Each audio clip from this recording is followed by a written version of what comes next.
You are safe here tonight. Take a slow, deep breath in. Hold it gently and let it go.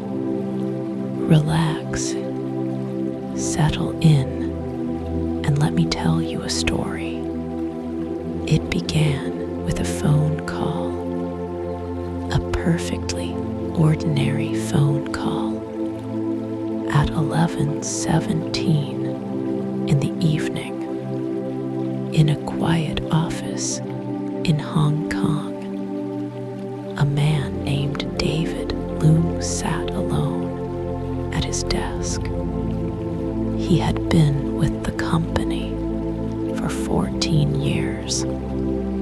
He trusted the people he worked beside. He recognized the voice. He recognized the face. He was wrong about both, because what happened to David Loom in that office on that Tuesday evening changed how the world thinks about trust. 14 wire transfers, 1 video call, $25 million. You do not need to remember every detail. Close your eyes. Just let the story carry you. Hong Kong sits at the edge of the South China Sea. At night from above, it does not look real.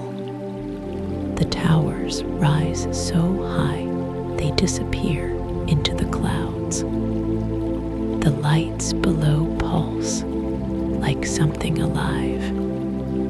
It is a city built on trust, on finance, on the movement of money across borders. David Loom understood this better than most. His role required precision.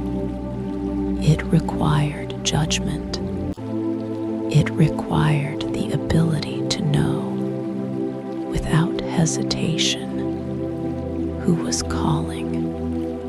He was 62 years old.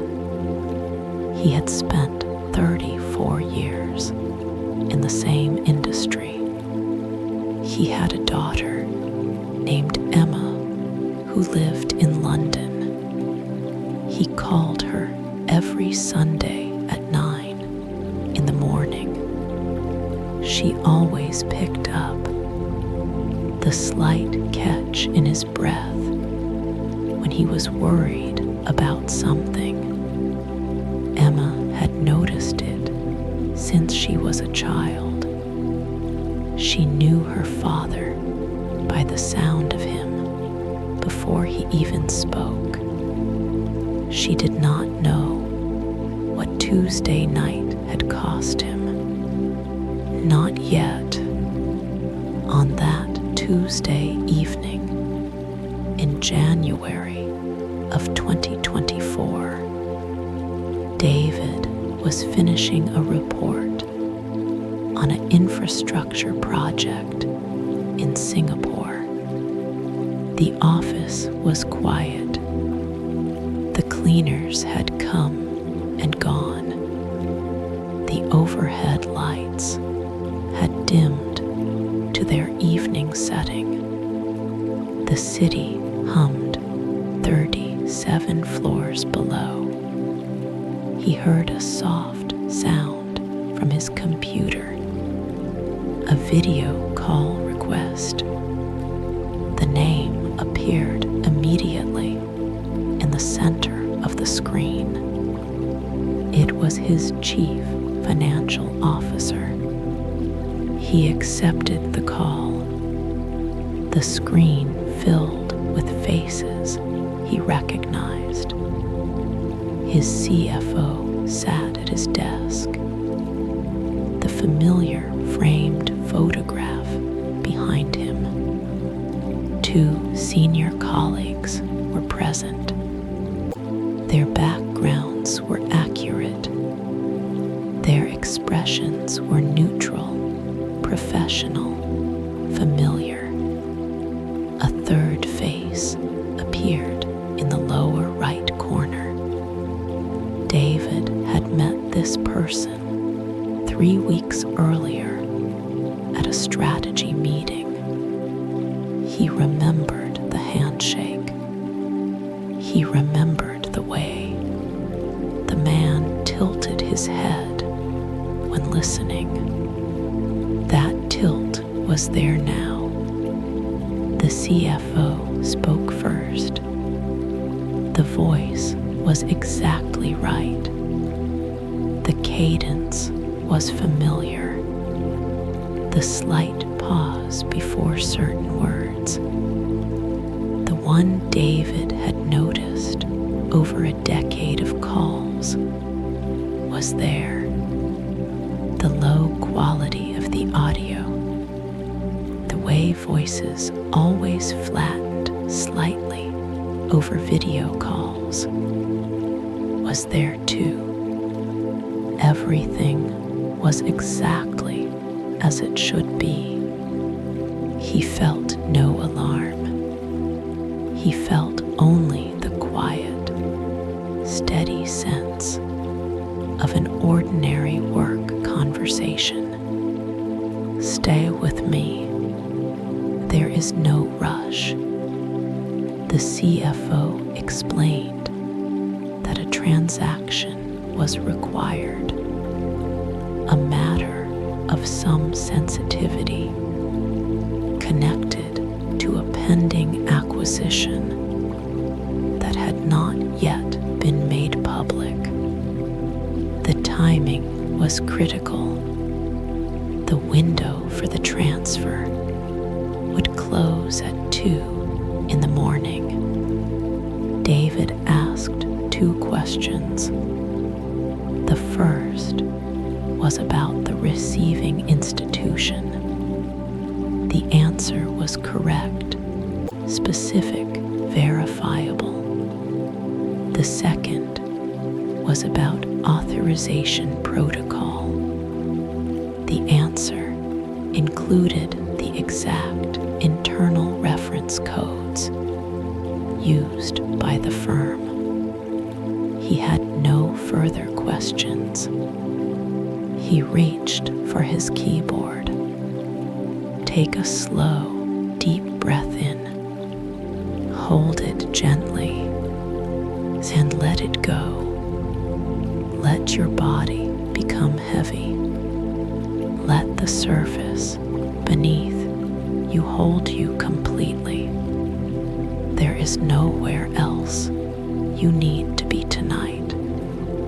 He made the first transfer at 11:31 in the evening.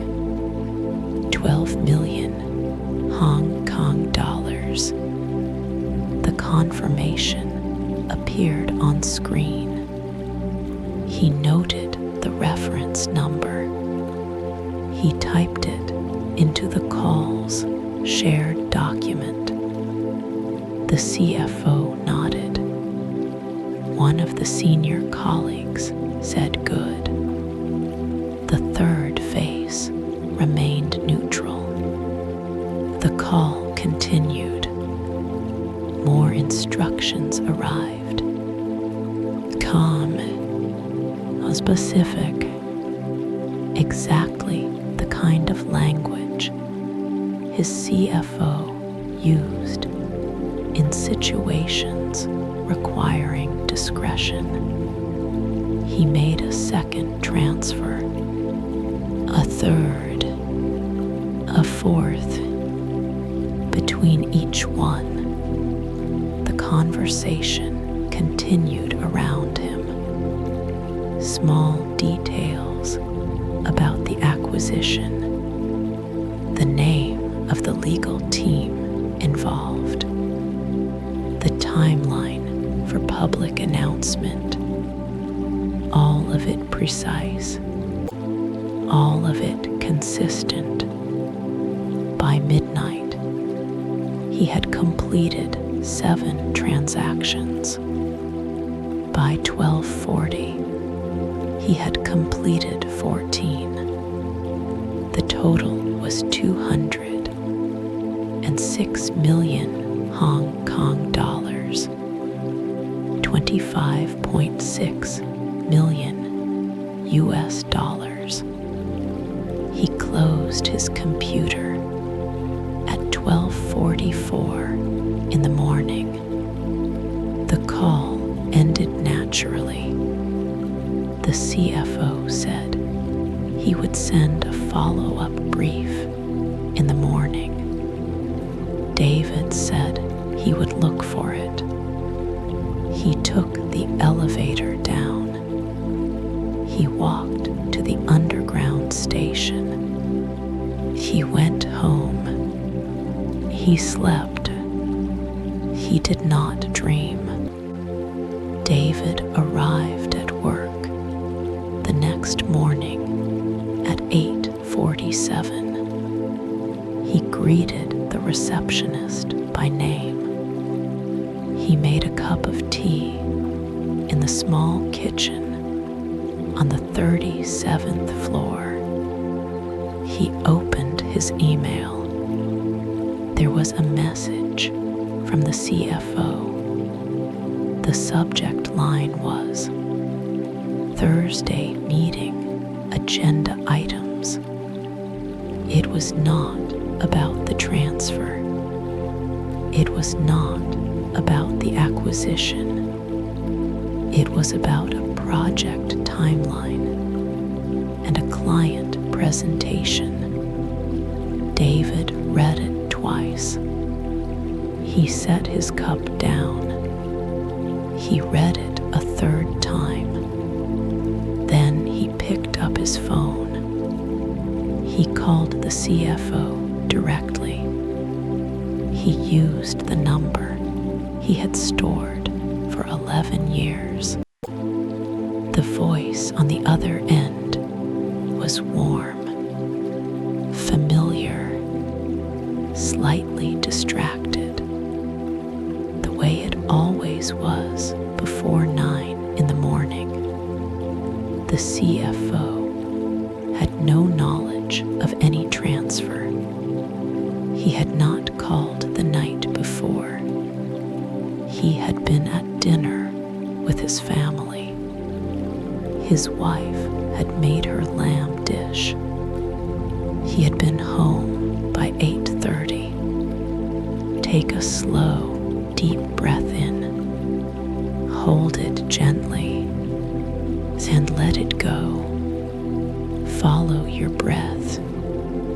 Let it carry you slowly, gently, toward sleep. David Liu sat very still for a long moment.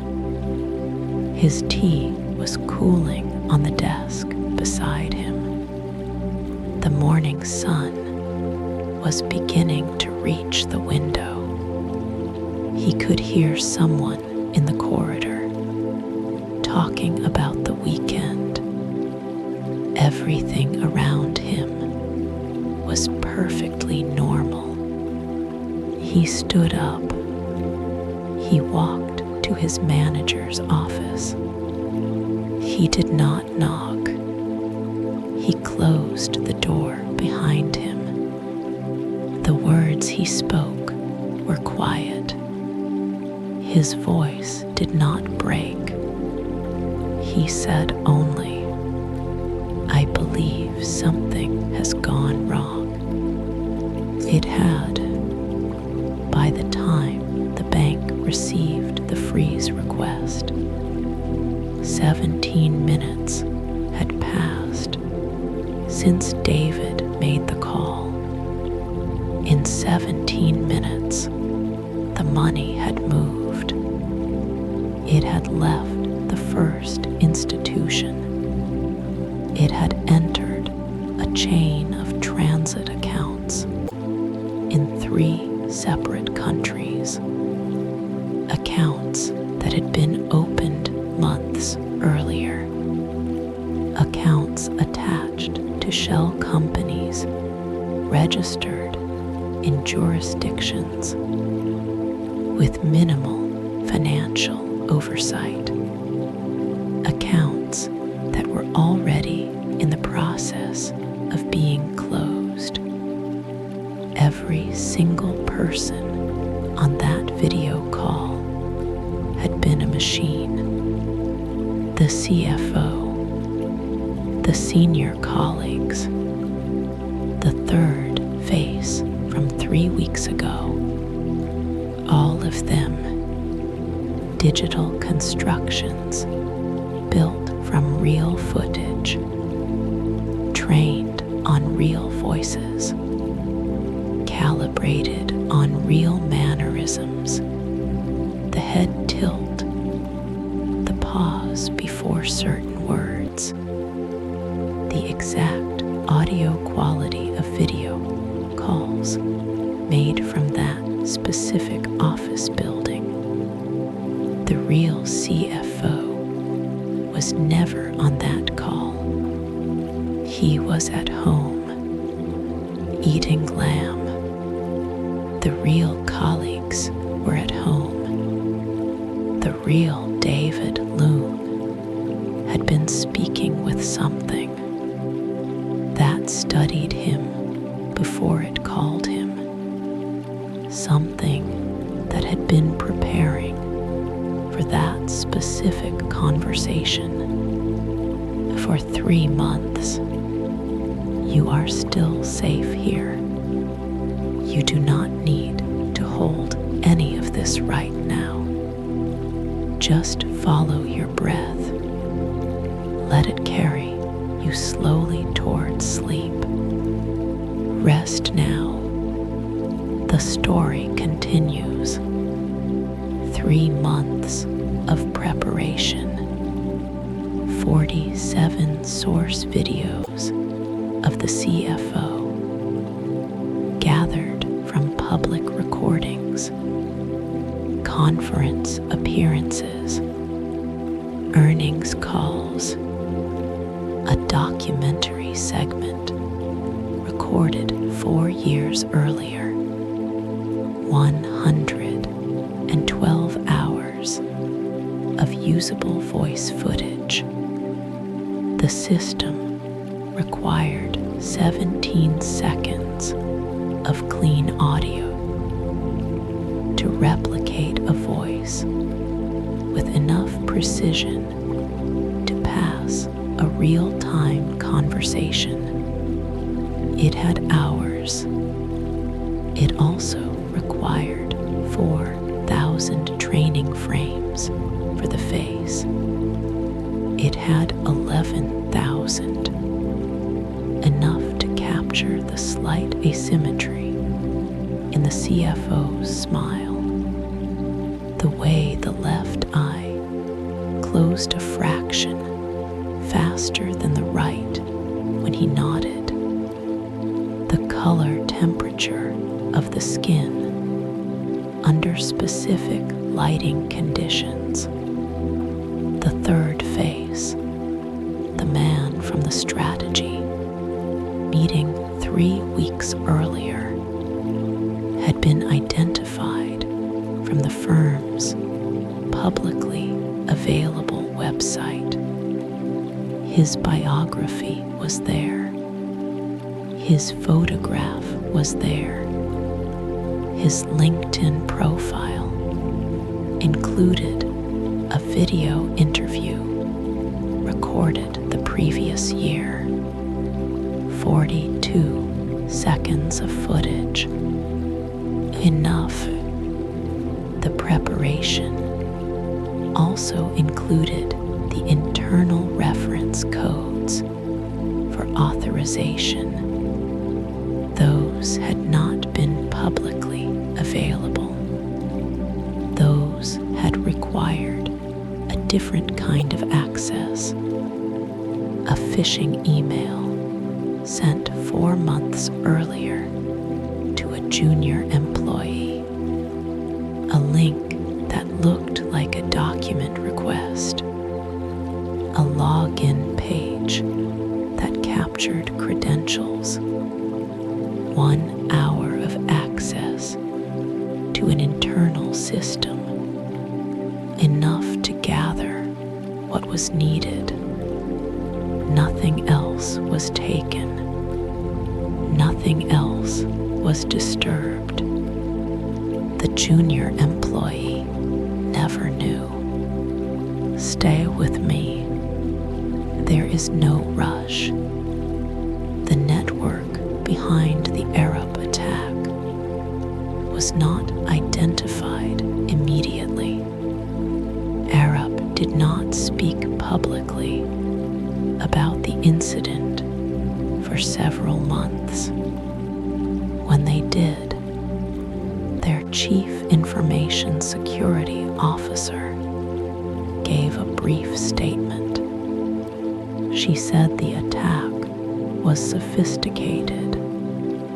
She said it was a reminder that the tools available to criminal networks had advanced faster than the defenses most organizations had built. She said Arab was cooperating fully with Hong Kong law enforcement. Hong Kong police opened an investigation. 6 arrests were made in connection with the broader network. The money was not recovered. It had moved too far, too fast, through too many layers. The investigation remains open. Take a slow, deep breath in. Hold it gently and let it go. Let your eyes stay closed. Let the story move over you like water.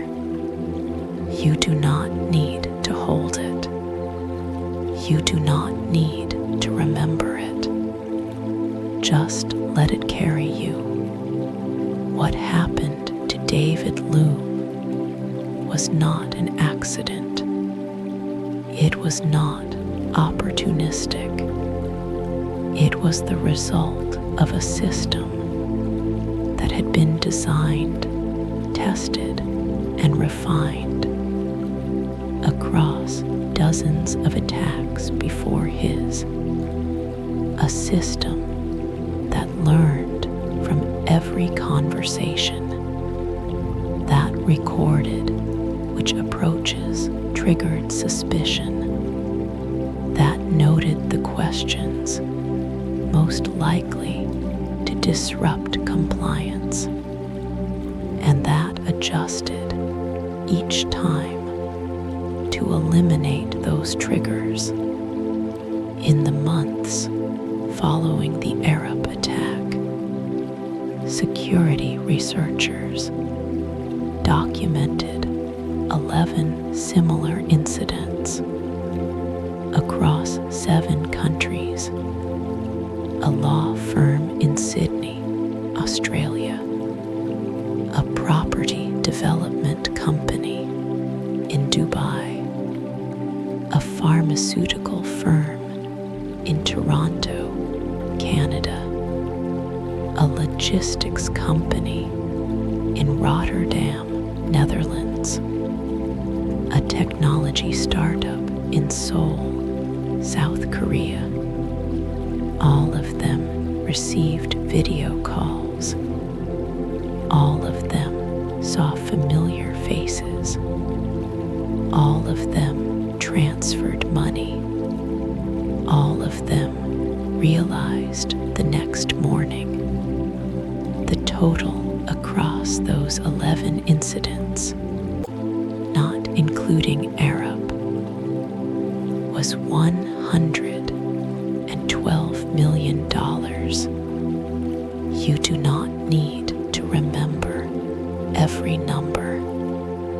Just let the story settle over you. Let your breath slow now. Feel the weight of your body. Notice the quiet around you.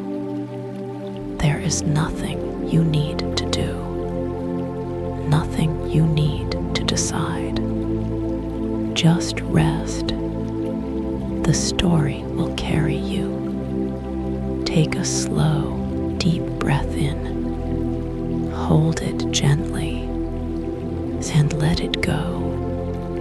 David Loom retired from Arab in the spring of 2025. The decision was his own. He said in a brief statement that he was grateful for his time with the firm, that he had no ill feeling toward anyone, that what had happened to him was not the result of carelessness. It was the result of a system designed specifically to defeat careful people. In November of 2025, he stood at the front of a room in Singapore. 400 security professionals, executives, and law enforcement representatives. His voice was steady. He spoke for 22 minutes. He did not use notes. He said he did not feel foolish.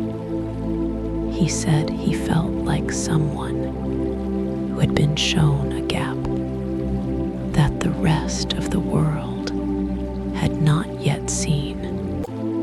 He said he hoped the telling of it would help someone else recognize that gap before they fell through it.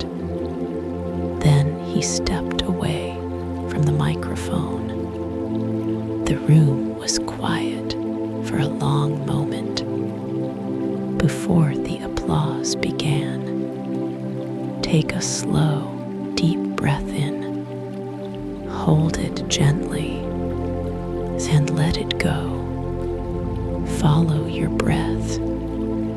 Let it carry you all the way down, into the quiet, into the warmth, into the place where the story becomes soft, where the words stop needing to be held. You are still safe here. The night is quiet around you. Rest now. The story continues in the morning, and it will find you there. Gently, when you are ready, you do not need to carry any of this tonight.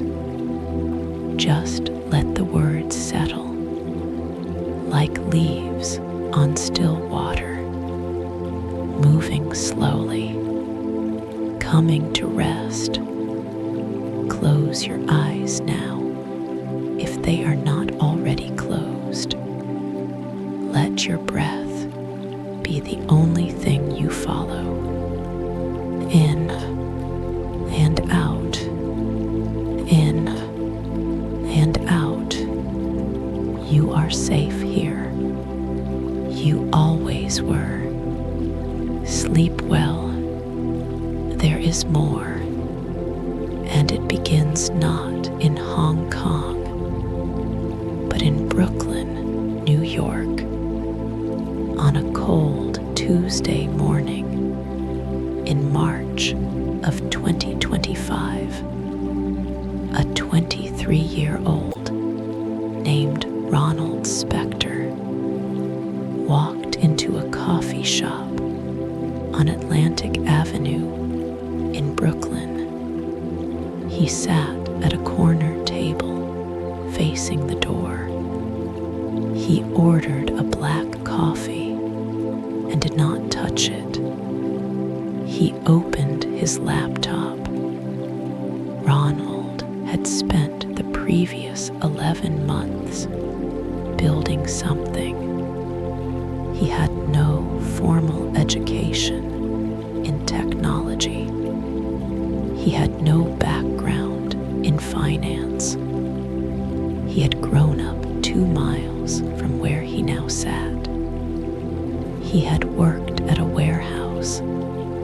2 years after high school. He had quit on a Thursday. The following Monday, he had begun his project. He called it a project.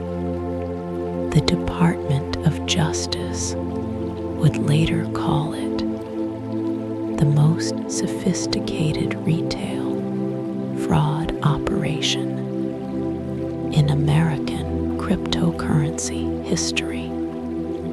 It had begun with a conversation, a contact on an encrypted messaging platform. Someone Ronald had never met in person. Someone who called himself a vendor.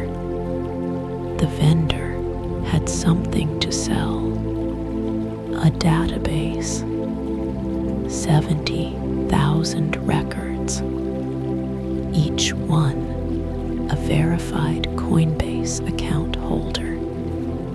Names, email addresses, phone numbers, account balances, security question answers, the date and time of the last login, the device from which the login had been made. The price was $250,000. Ronald paid in cryptocurrency. The transaction took 9 seconds.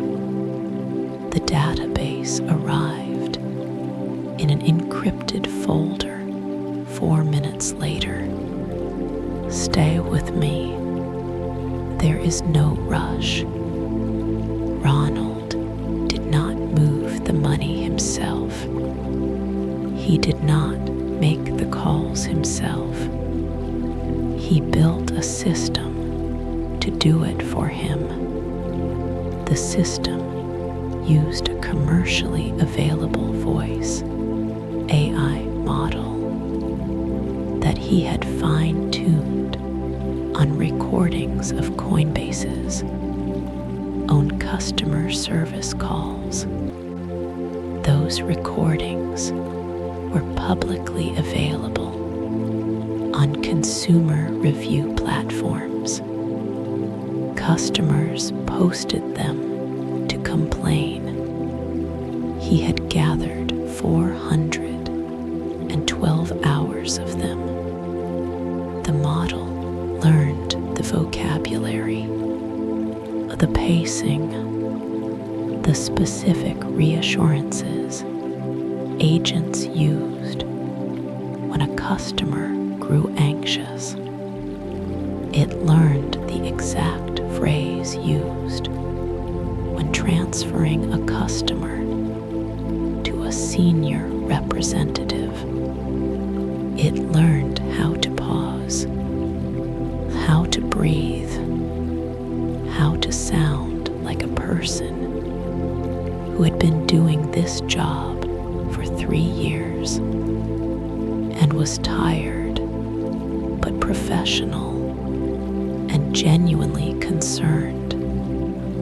The model was ready in 4 days. Ronald then wrote a call script, not in plain language, in a structured format the model could follow. A decision tree. If the customer says this, say that. If the customer grows suspicious, offer this reassurance. If the customer asks to call back, say this specific phrase. If the customer disconnects, wait 6 hours and call again from a different number. He tested the model with 47 calls. 31 of those calls resulted in a completed transfer. He refined the script based on the 14 that did not. The calls began in full on the 17th of March. Take a slow, deep breath in. Hold it gently and let it go. Let your body settle. Let your mind rest. The story continues around you. You do not need to hold it. Just let it move. Each call lasted between 4 minutes and 9 minutes. The model introduced itself as a Coinbase security representative. It addressed the customer by their full name. It said there had been an unusual login detected on their account. It said the login had originated from a location in Eastern Europe. It said immediate action was required to protect the account. It said the safest course of action was to move the balance to a verified secure wallet, while the compromised account was frozen and reviewed. It provided the wallet address. It did this in a calm voice, a professional voice, a voice that sounded like someone who had handled this situation before and knew exactly how to resolve it quickly. 73% of customers who answered the call completed the transfer before disconnecting. In 11 days, $16 million moved through the wallet addresses Ronald controlled. The money was split automatically across 19 separate wallets, mixed through a cryptocurrency tumbler to break the transaction trail, converted into 3 different currencies, moved to accounts in 4 countries. Ronald Spector was arrested on the 22nd of April. He was sitting in the same coffee shop on Atlantic Avenue. He was charged on 14 separate counts. He had already moved $9.4 million beyond the immediate reach of U.S. authorities. Recovery proceedings are ongoing. As of the most recent court filing, $6.1 million has been recovered. 274 people lost everything they had stored on the platform. The average loss per person was $58,400. Stay with me. There is no rush. But Ronald Spector was not the beginning. He was not the largest operation. He was not even in the top 30. He was one node in a network so large that investigators in 6 countries spent 11 months mapping only its outer edges. The center of that network was not in Brooklyn, was not in Hong Kong. It was not in any of the cities where the victims lived. It was in a region most of those victims had never heard of. A region where the jungle presses against the river, where the borders between countries blur in the heat and the haze, where buildings had been constructed quickly and deliberately for a very specific purpose. They were called scam compounds, and by the end of 2025, they housed more than 100,000 workers. Most of those workers had not chosen to be there. Take a slow, deep breath in, hold it gently, and let it go. Let your eyes stay closed. Let the words settle over you slowly. You are safe here. The night is quiet. There is nothing you need to do. A man named Peter Osa left Ghana in the spring of 2024. He was 27 years old. He had a degree in communications from the University of Ghana in Accra. He had worked for 2 years at a small media company. He had saved enough money to share a flat in Accra with a friend named Samuel. He called his mother every other evening. She answered every time. In February of 2024, Peter received a message on a job platform. The message was from a company that described itself as a regional communications firm. They were seeking English-speaking professionals for customer relations roles. The position was based in Thailand. The salary was 4 times what he was earning. Accommodation and flights were included. The application process was simple. A short interview over video. 3 questions about communication and conflict resolution.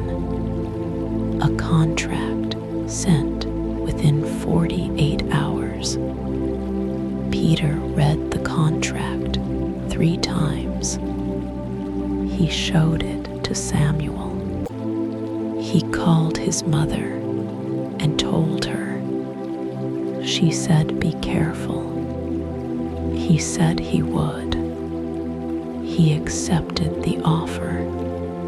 He booked his flight. He packed 2 bags. He left Accra on the 14th of March. Rest now. Let your body become heavy. The story continues. He landed in Bangkok at 6:40 in the evening. He collected his bags. He walked through arrivals. A man was waiting with a sign bearing his name. The man smiled. He spoke English. He carried Peter's larger bag to a white van waiting outside. There were 3 other passengers already in the van. A young woman from the Philippines named Grace, two men from Nigeria, whose names Peter did not catch. They were all tired from their flights. They did not speak much. The drive was long. The city gave way to smaller towns. The smaller towns gave way to fields. The fields gave way to jungle. At some point, the road became narrow. At some point, Peter realized he did not know which country they were in. He asked the driver. The driver said they were almost there. The compound was surrounded by a concrete wall 4 meters high. There was wire along the top. There was a gate with a guard. The gate opened. The van drove through. The gate closed. Take a slow, deep breath in. Hold it gently and let it go. Follow your breath. Let it carry you slowly towards sleep. Peter's phone was taken at the entrance. His passport was placed in a box with his name written on it. He was shown to a dormitory with 16 beds. 7 were already occupied. The men in the beds were asleep. The room smelled of air conditioning and something underneath it that Peter did not want to identify. The next morning, he was taken to a room with rows of desks. Each desk had a computer, a headset, and a printed script. A man at the front of the room explained the work. He explained it calmly. He explained it as though it were simply a job. Peter would be making calls. The script would guide him. His performance would be monitored. A daily quota of 3 successful completions was required. Completion meant a transfer of funds from the target. If the quota was not met, access to the canteen would be restricted. If the quota was not met for 3 consecutive days, other consequences would follow. He did not describe the other consequences in detail. Peter sat at his desk. He put on the headset. He looked at the script. He was there for 7 months. Stay with me. There is no rush. The compound Peter was held in was one of 41 documented facilities operating across 3 countries in Southeast Asia. Collectively, those facilities generated an estimated $14 billion. In the first 18 months, they were fully operational. By the end of 2025, the figure was $17 billion. That is the confirmed number. The actual number is higher.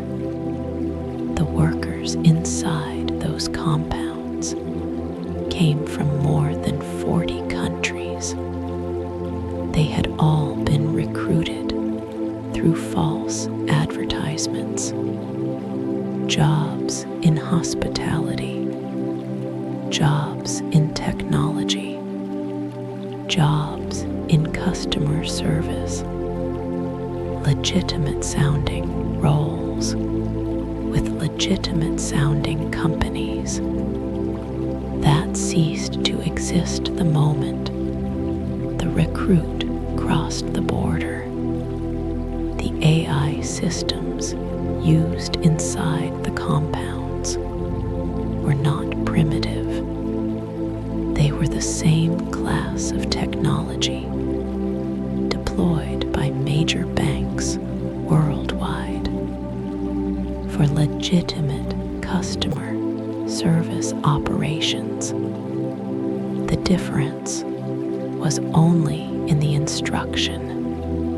The goal, the target, a model trained to help a customer solve a problem, and a model trained to deceive a customer into creating one, are built from the same materials.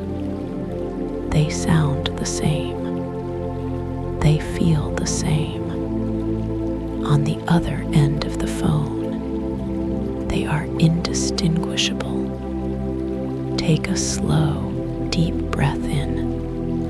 Hold it gently and let it go. Let your eyes grow heavy. Let the words continue around you. You do not need to follow every sentence. Just let the sound of the story carry you. International authorities became aware of the compound network in mid-2024. A joint task force involving the FBI, Interpol, the Thai National Police, and law enforcement agencies from 4 other countries began a coordinated operation in October of that year. The operation took 4 months to prepare, 3 weeks to execute. In February of 2025, raids were conducted simultaneously across 11 facilities. 3,842 workers were freed. Of those, approximately 2,300 had been held against their will. 41 operators and mid-level managers were arrested. The leadership of the network, 11 individuals who had overseen its construction and operation, had received intelligence about the raids 6 days before they occurred. They had left. By the time the gates opened, they were in a different country. Within 3 months of the raids, a second generation of compounds was operational. Different country, new workers, newly recruited, new AI systems, updated with the lessons of the previous generation, new structures, new routing for funds, a new name. The machine does not mourn what it loses. It simply builds again. Take a slow, deep breath in. Hold it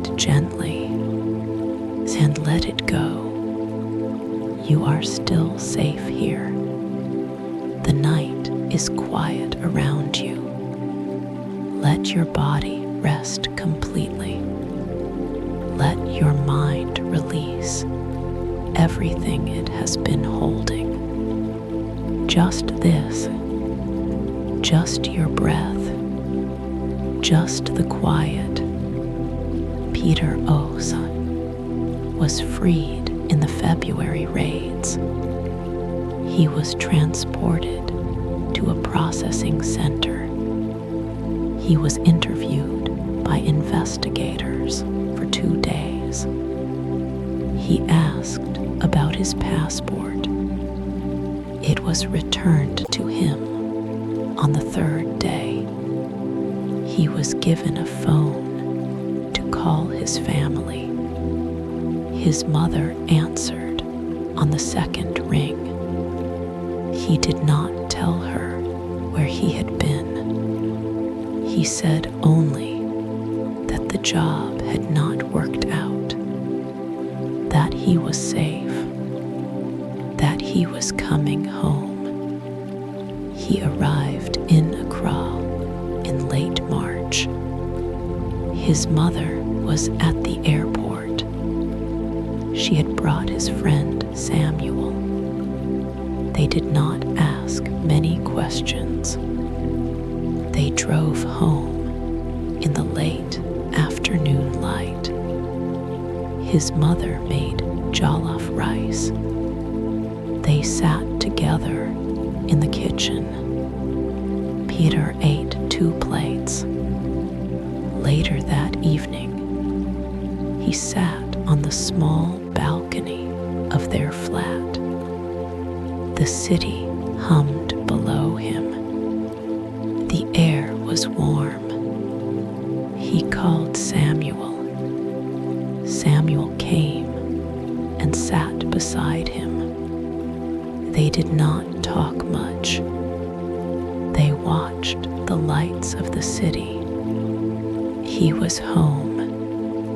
Rest now. The story continues. But first, let your body settle completely. Take a slow, deep breath in. Hold it gently and let it go.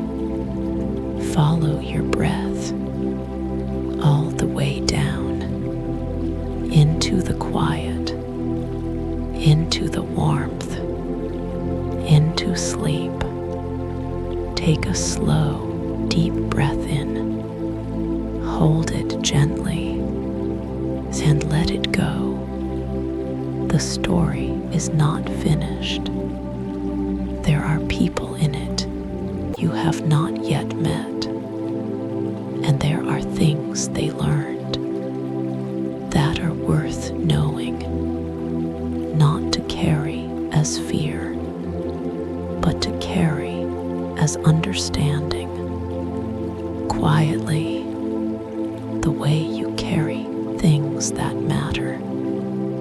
A retired teacher named Carol Simmons lived in Portland, Oregon. She was 68 years old. She had taught 3rd grade for 31 years at Jefferson Elementary School. She had retired 4 years earlier.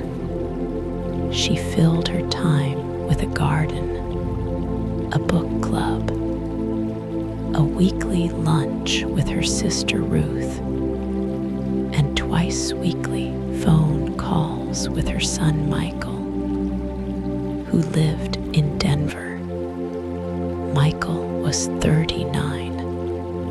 He worked in logistics.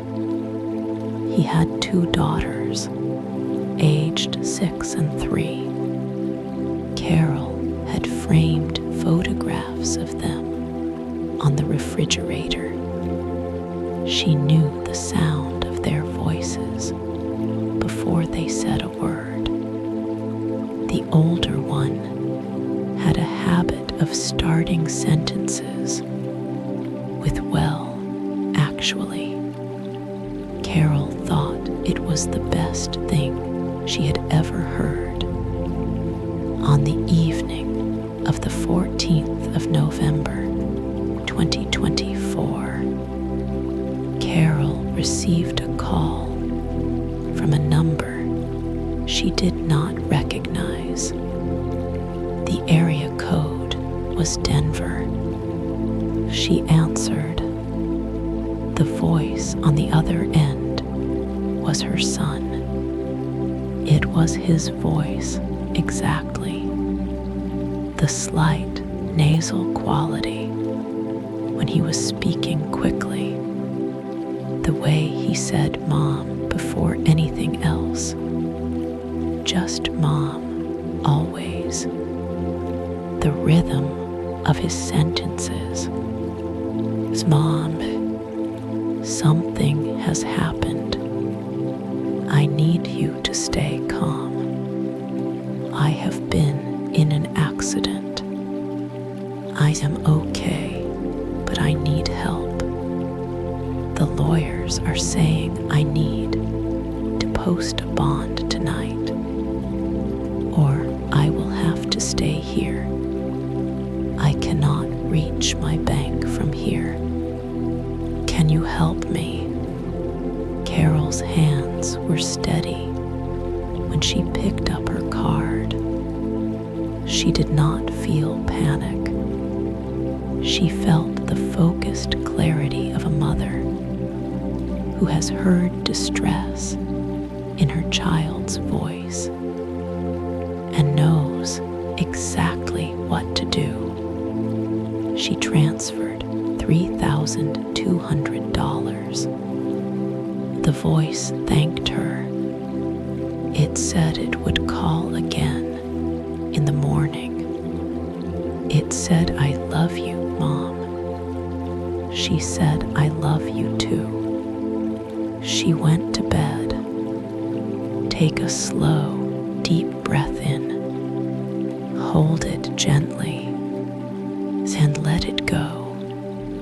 She woke at 6:47 the next morning. She made coffee. She called Michael. He answered on the third ring. He was at his desk. He had been at his desk since 7:30. He had not been in an accident. He had not called the night before. His daughters were eating breakfast behind him. She could hear the older one saying, well, actually. Carol sat at her kitchen table for a long time after that call. Her coffee went cold. She did not cry immediately. She sat and she thought about the voice. She thought about how exactly right it was. She thought about the word mom. Just mom. Always mom. She called the FTC that afternoon. She filed a report with her bank. She called her sister Ruth and told her what had happened. She was not embarrassed. She was not foolish. She was a careful, intelligent woman who had been targeted by a system that had learned exactly what she would respond to. A system that had found the one sound in the world she was least able to doubt. Her son's voice. Stay with me. There is no rush. Carol received a partial recovery of $11,000 in August of 2025. The bank processed the dispute successfully on 3 of the individual transactions. She used the $11,000 to buy her granddaughter a piano.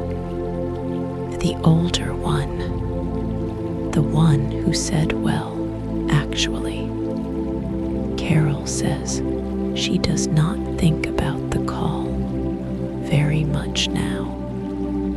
She says when she does think about it, she thinks not about the money, but about the voice, about how right it was, about how much the people who built that system must have studied, what it means to be a mother, to know that the one sound that would move her fastest was not a bank emergency or an account warning.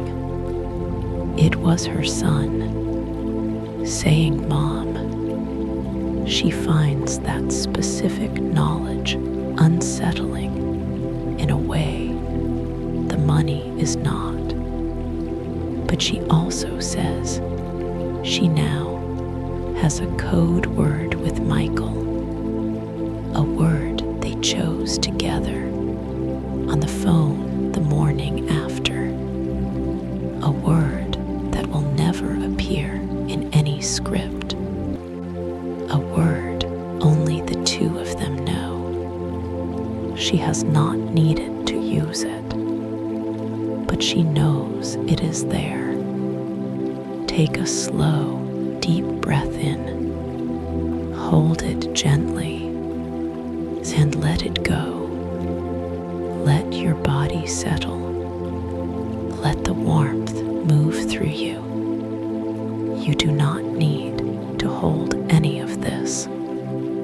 Just let it rest beside you, like something set gently down. A logistics manager named James Whitfield lived in Manchester, England. He was 51 years old.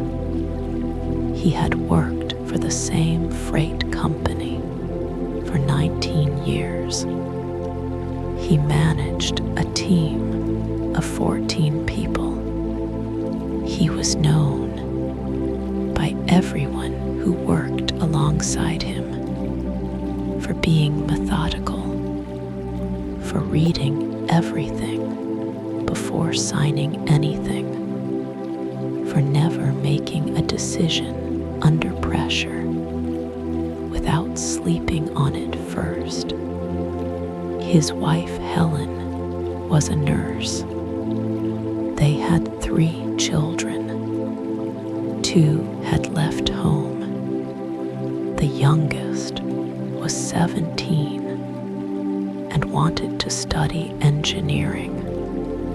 James had spent the previous summer helping her with her applications. He was proud in a quiet way that only people who know him well could see. In September of 2024, James received a call from his bank, or rather, a call from what sounded exactly like his bank. The caller ID showed the correct number. He checked it twice. The voice introduced itself as a member of the fraud prevention team. It gave a full name and a staff reference number.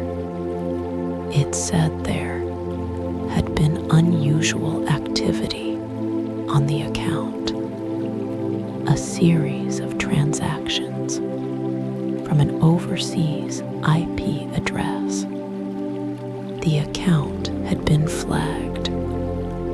Action was required within the hour to prevent the funds from being frozen. James questions. He asked for the staff reference number again. He was given it. He asked what the last transaction on the account had been. He was given the correct answer. The amount, the date, the merchant name correct. He was told that the funds needed to be moved to a secondary verified account, while the primary account was investigated. He was given the secondary account number. He was told not to tell anyone until the investigation was complete, as internal communication could compromise the process. He transferred £87,000, the savings his family had accumulated across 19 years of careful work. The money set aside for his daughter's university fees, for the extension they had been planning for the years ahead, gone in 4 minutes and 17 seconds. Take a slow, deep breath in, hold it gently, and let it go. Follow your breath. Let it carry you slowly towards sleep. You do not need to carry this. Just let it rest. James realized the same evening. He called the bank's main number, the real number, the one on the back of his card. He spoke to a real agent. She was kind. She had heard this before. She said she was sorry.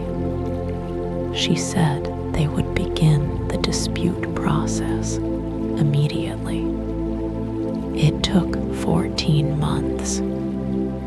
14 months of forms, calls, escalations, reviews, appeals. James kept a folder, every document organized by date, every call logged with the name of the person he spoke to. He approached it the way he approached everything, methodically. The bank ultimately returned £71,000 through their authorized push payment fraud reimbursement scheme. £16,000 was not recovered. James and Helen took a holiday in Scotland.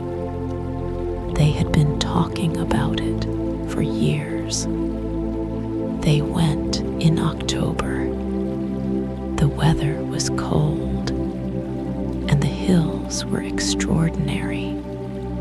His daughter, the one who wants to study engineering, is now in her second year at university. She has chosen structural engineering. She says she likes the idea of building things that hold. James checks every number now before he answers. Every single one. He does not feel this is a burden. He says it takes 4 seconds. 4 seconds is a reasonable price, he says, for not losing everything a second time. Stay with me. There is no rush.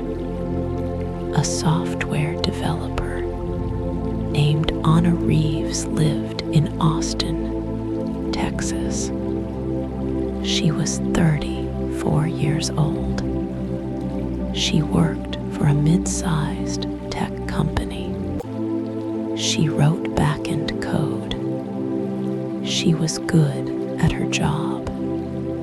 She had been working remotely for 3 years. Anna had been through a difficult few years. A relationship had ended. She had moved to a new city.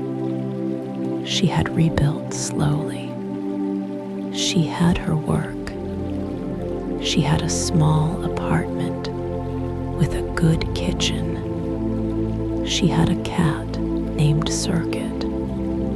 She was not unhappy, but she was, in her own quiet acknowledgement, lonely. In January of 2024, she matched with someone on a dating platform. His name was Daniel. His photographs showed a thoughtful face, brown eyes, a careful smile. His profile said he worked in international finance, that he traveled frequently, that he was looking for something real. They began talking every day, long messages about books, about cities, about what they wanted from their lives. He was attentive. He asked about her work in a way that showed he had listened. He remembered details she had mentioned weeks earlier. He made her feel, for the first time in a long time, genuinely seen.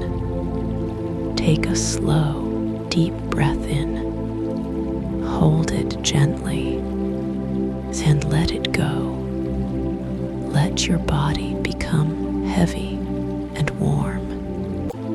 Let the surface beneath you hold you completely. There is nowhere else you need to be. They spoke on the phone after 3 weeks. His voice was warm, slightly accented in a way she found difficult to place. He laughed at the right moments. He was quiet in a way that felt comfortable rather than awkward. She did not meet him in person. He was traveling. He was always traveling. But they spoke every day for 7 months, some evenings for hours. In August, he told her he was in a difficult situation. A business deal had gone wrong. He had funds tied up in a platform he could not access from overseas. He needed a short-term bridge, just $42,000. He would return it within 2 weeks with interest. He had never asked her for anything. He framed it gently. He did not push. He said he understood if she could not help. He said it would not change anything between them. She transferred the money. She trusted him. She loved him. He did not call the next day or the day after. On the third day, his profile on the platform Take a slow, deep breath in. Hold it gently and let it go. Anna did not contact police immediately. She sat with it for 5 days first. She went back through every message. She looked for the signs she had missed. She found them eventually. Small inconsistencies in the details of his stories. Photographs that a reverse image search revealed had been generated. Voice recordings she had saved, run through an AI detection tool that flagged a 91% probability of synthetic origin. He was not real.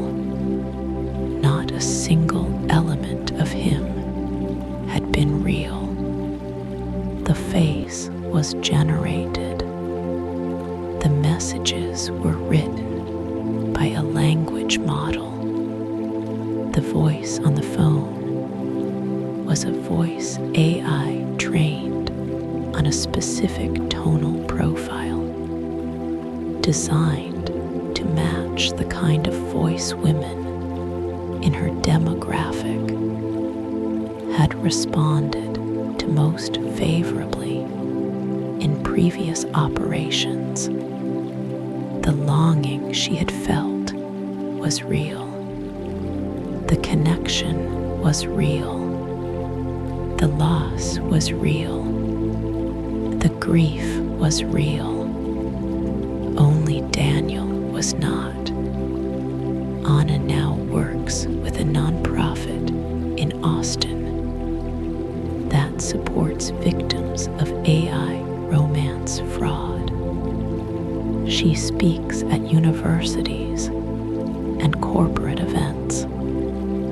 She says the most important thing she learned is that the machine did not exploit a weakness in her. It exploited something real, something human, something that should exist. The desire to be known, the willingness to trust. She says those things are not flaws. She says the system was built to weaponize them, and that knowing, that is different from not knowing it. Stay with me. There is no rush. Take a slow, deep breath in. Hold it gently and let it go. Let your eyes grow heavy now. Let the words become softer at the edges. You do not need to remember every name, every city, every number. Just let the story rest beside you. There are things you can do. Simple things. Things that do not require expertise or technology. Things that take less time than any of these calls took. A retired engineer named Thomas Greer in Edinburgh, Scotland, came very close to losing 60,000 pounds in March of 2025. He received a call from what appeared to be his bank. The number was correct. The voice knew his full name, his account details, his branch. It was calm and professional and unhurried. Thomas listened for 3 minutes. Then he did something small.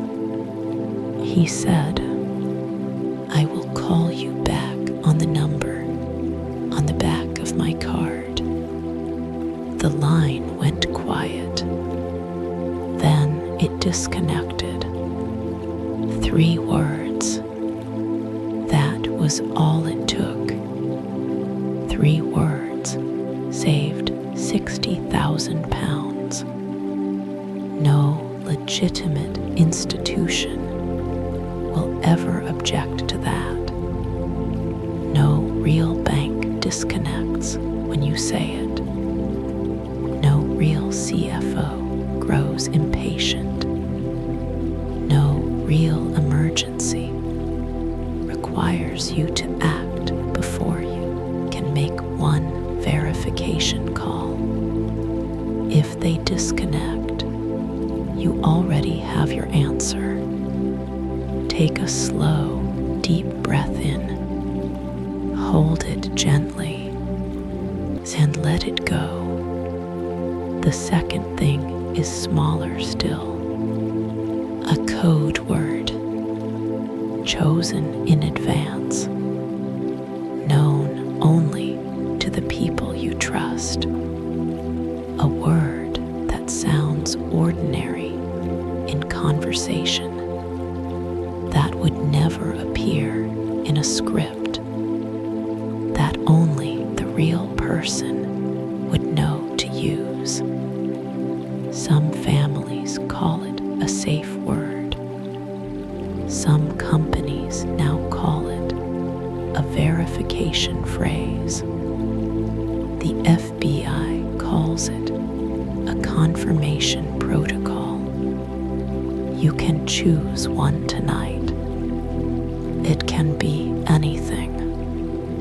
A color, a street name from your childhood, the name of a pet, something specific and private, something that cannot be guessed. If someone calls and says they are your son, your daughter, your bank, your manager, ask for the word. If they cannot give it, you already have your answer. The third thing is the simplest, and it is the one the machine depends on you not doing. Pause before any transfer of money, before any movement of funds, before any action taken because of urgency that someone else created. Pause.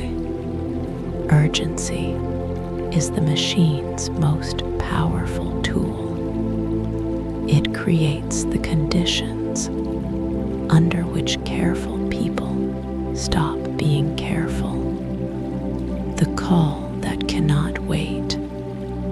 The transfer that must happen tonight. The window that closes in 4 minutes. Real emergencies do not arrive through unsolicited phone calls. Real banks do not ask you to move your money to keep it safe. Real CFOs do not require wire transfers at midnight without a paper trail. If something feels wrong, it is allowed to wait. It is always allowed to wait. Take a slow, deep breath in. Hold it gently and let it go. Let your breath slow now. Feel the weight of your body. Feel the warmth. Feel the quiet. There is nothing you need to do tonight. No problem to solve. No transfer to make. No call to return. No decision that cannot wait until morning. The machine is still out there. It is still learning. It is still optimizing. Every interaction makes the next one more precise. Every voice it studies brings it closer to perfect replication. Every face it trains on adds resolution. But so are you. You know something now that you did not know this morning. And knowledge, held quietly in the body, in the breath, is its own kind of protection. David Loom stood at a microphone in Singapore and said he did not feel foolish. He felt like someone who had been shown a gap that others had not yet seen. Carol Simmons bought her granddaughter a piano and added one small private word to the language shared between a mother and her son. James Whitfield drove through the hills of Scotland with his wife beside him and came home to a daughter who wants to build things that hold. Anna Reeves stands in university auditoriums and says the longing the machine exploited was real, and that real things deserve to be protected, not diminished. Peter Ose sat on a balcony in Accra and watched the lights of the city and did not say very much, but he was home, and that was enough. Take a slow, deep breath in, hold it gently, and let it go. Follow your breath, let it carry you all the way down, into the quiet, into the dark, into the place where nothing needs your attention, where nothing waits for you, where nothing asks anything of you. Just this, just your breath, just the quiet around you, just the weight of your body, settled and still. The real voices in your life will still be there in the morning. The real people who love you will still be there when you wake. The real world, with all its difficulty and all its warmth, will be there. You do not need to carry tonight into tomorrow. You can set it down right here, in this quiet, in this breath. Sleep well. You are safe here. You always were. Close your eyes now. Let the story become soft. Let the words become quiet. Let the night do what the night is for. Rest.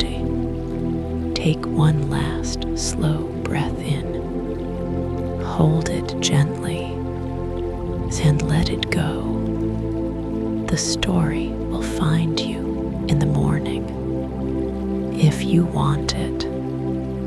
But for now, sleep. You are safe. Take a slow, deep breath in. Hold it gently and let it go. The story has more to give. Stay with me a little longer. You are safe here. is quiet around you. Let the words continue. Let them move over you like water. You do not need to hold them. Just let them carry you. In the summer of 2025, a small team of researchers at a university in Cambridge, England, published a paper. It had taken them 3 years to write. It was 47 pages long. It had been reviewed by 11 experts before publication. Its title was plain. Its findings were not. The paper documented what the researchers called the trust gap, the distance between what a human being can detect with their natural senses and what AI systems can now produce convincingly enough to close that gap. They had conducted 412 experiments. In each experiment, a participant was asked to determine whether a voice they were hearing was human or AI generated. In 2017, participants correctly identified AI voices 83% of the time. In 2020, the accuracy dropped to 61%. In 2023, it dropped to 44%. In 2025, it was 31%. 31% below the threshold of chance. A person guessing randomly would be right 50% of the time. A person actively trying to detect AI voices in 2025 was right less often than a coin flip. Stay with me. There is no rush. The Cambridge team did not publish this finding to cause alarm. They published it because they believed the public had a right to know where the boundary had moved, because decisions about how to protect yourself can only be made accurately if you know what you are actually facing. The lead researcher was a woman named Dr. Sophie Alderton. She was 38 years old. She had spent the first decade of her career studying human speech perception. Take a slow, deep breath in. Hold it gently and let it go. Stay with me a little longer. There is one more part of this story. The part that most reports do not reach. The part that comes after the numbers, after the arrests, after the courtrooms. The part about what people carry and what they set down and what they build in the space that is left. A woman named Helen Whitfield, James's wife, the nurse in Manchester, said something in a conversation with a journalist that was not included in the final article. The journalist mentioned it afterward in a note. Helen said that the 14 months of the dispute process were in some ways more difficult than the loss itself, not because of the bureaucracy, though that was real, but because of what the waiting asked of them. It asked them to hold the loss open, to not close around it, to keep returning to it in phone calls and forms and reference numbers, to keep describing it to a bank, to an ombudsman, to another department, to someone who had only just received the file. She said there was a specific exhaustion in that, in the repeated telling, in having to remain in the story past the point where you wanted to leave it. But she also said something else. She said that during those 14 months, James and she had talked more than they had in years. Not about the fraud, about everything else, about their daughter, about the extension they had been planning, about Scotland, about what they actually wanted the next 10 years to look like. She said the money going missing had removed, briefly, the assumption that the future was already arranged, and in that brief removal, they had looked at it, really looked, and decided together what they wanted to put back. She said she did not recommend the process, but she said it had given them something, and she was not willing to pretend otherwise. Stay with me. There is no rush. Take a slow, deep breath in. Hold. Take a slow, deep breath in. Hold it gently and let it go. Let the story continue a little longer. There is still more to tell, and the telling of it is gentle. The night is long, and you are safe here in the city of Seoul, South Korea. A financial technology company called Meridian Capital received a video call on the morning of the 3rd of April, 2025. The call appeared to originate from their parent company's headquarters in Zurich, Switzerland. The faces on the call were familiar. The executive chairman, the head of global operations, the company's own chief legal officer, who was based in Singapore.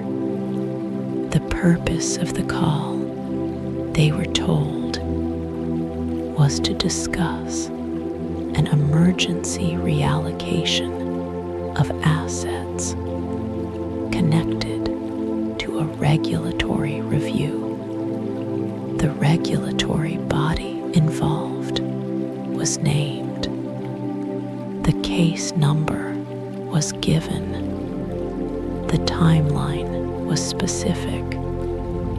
Action action was required within 4 hours. The Meridian Capital team asked questions. The answers were correct.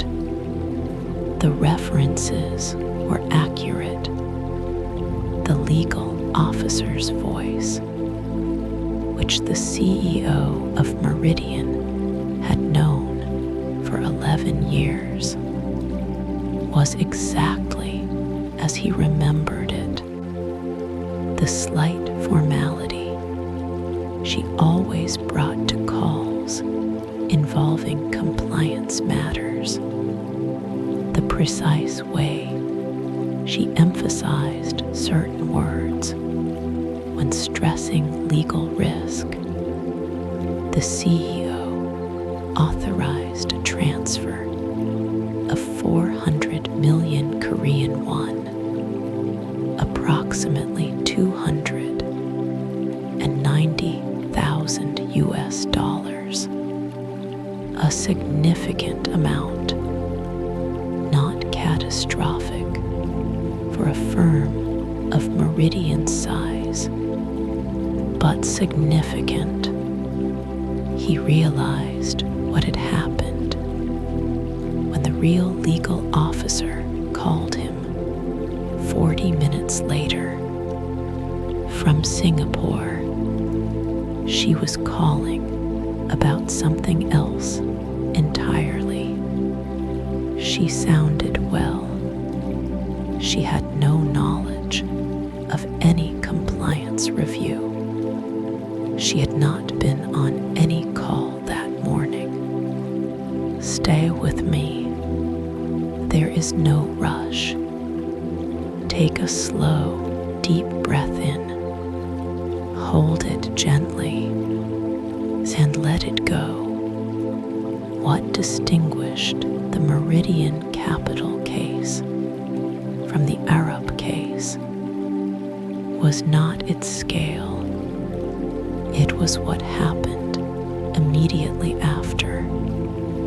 What distinguished the Meridian Capital case from the Arab case was not its scale. It was what happened immediately after. The CEO of Meridian Capital had spent 4 years building something quietly inside his company. He called it a verification chain. His team called it the 3-second rule. Every transfer above $50,000 required one additional step, a separate confirmation sent through a different channel, not email, not phone, a secure internal message system that no external party could access or replicate.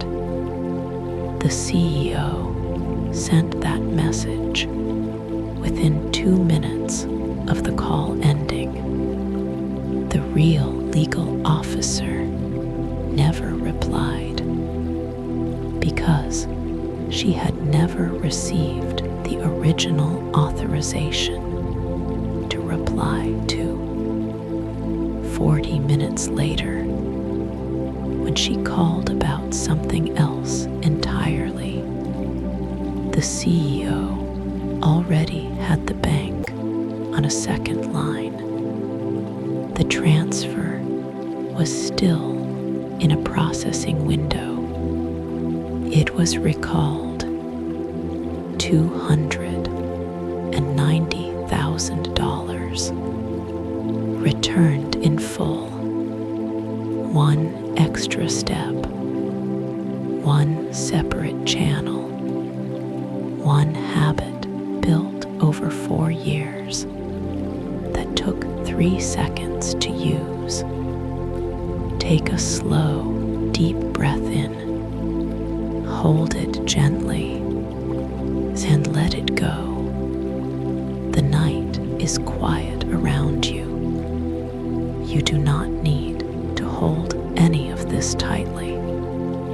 Just let it settle, like sediment in still water, slowly, gently, to the bottom.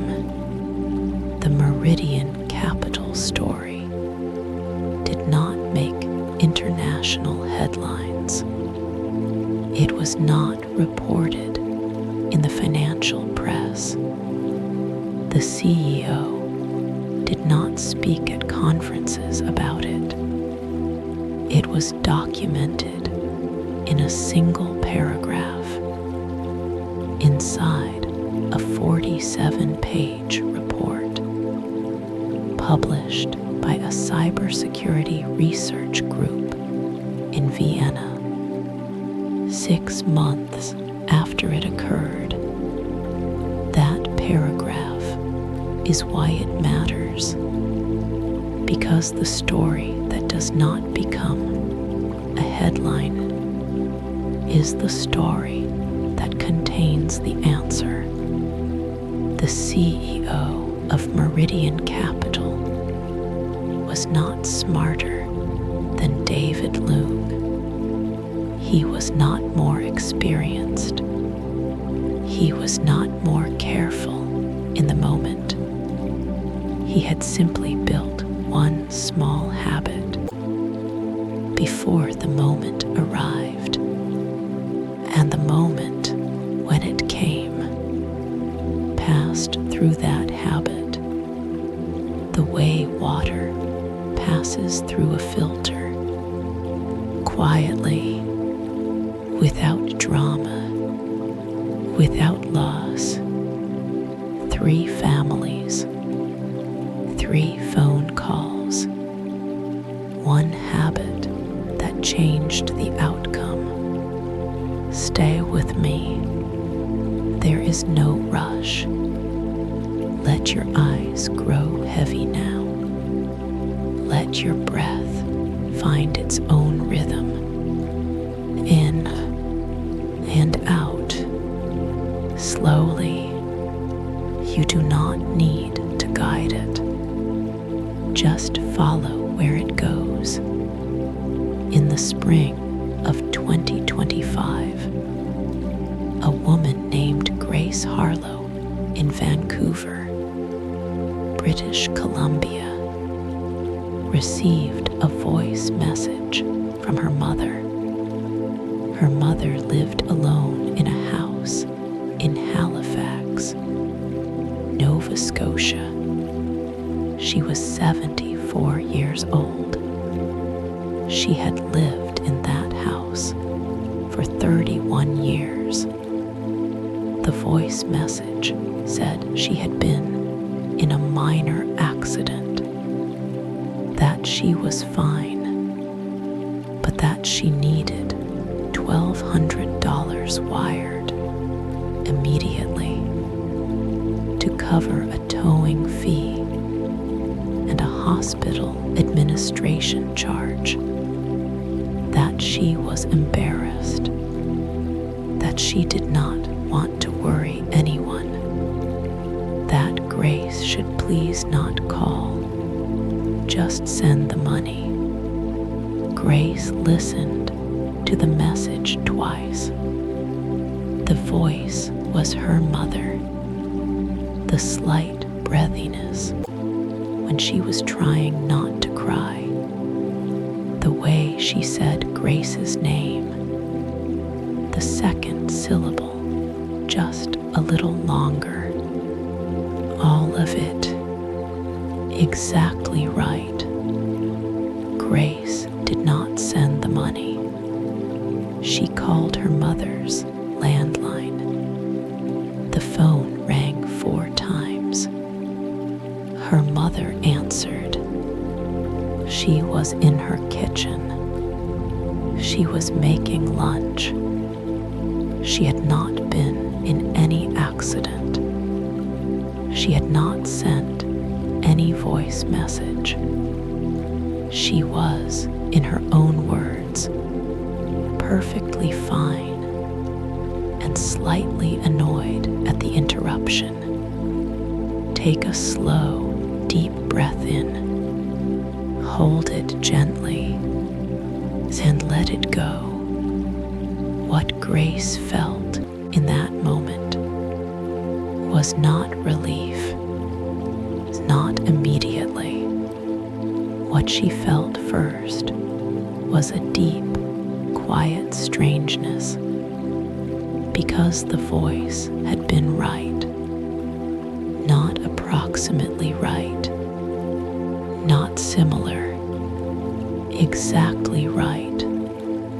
The breathiness, the second syllable, the embarrassment in it, all of it built from 17 seconds of audio taken from a voicemail her mother had left on a family group chat 7 weeks earlier.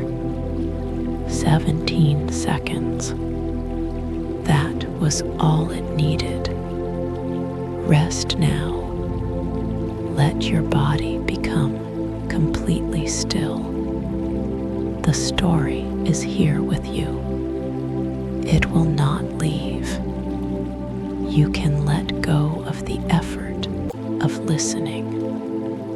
Just let the words move over you. Like water, like warmth, like the quiet of a house at the end of a long day. Grace Harlow later learned that her mother's number had been part of a data set of 400,000 Canadian phone numbers sold on a dark web marketplace for the equivalent of $800. 400,000 numbers, $800, $2 per person. Each number came with publicly available voice samples, scraped from voicemails, social media videos, birthday messages, video calls that had been recorded and uploaded over the previous 3 years. The people who built the system had not needed to hack anything.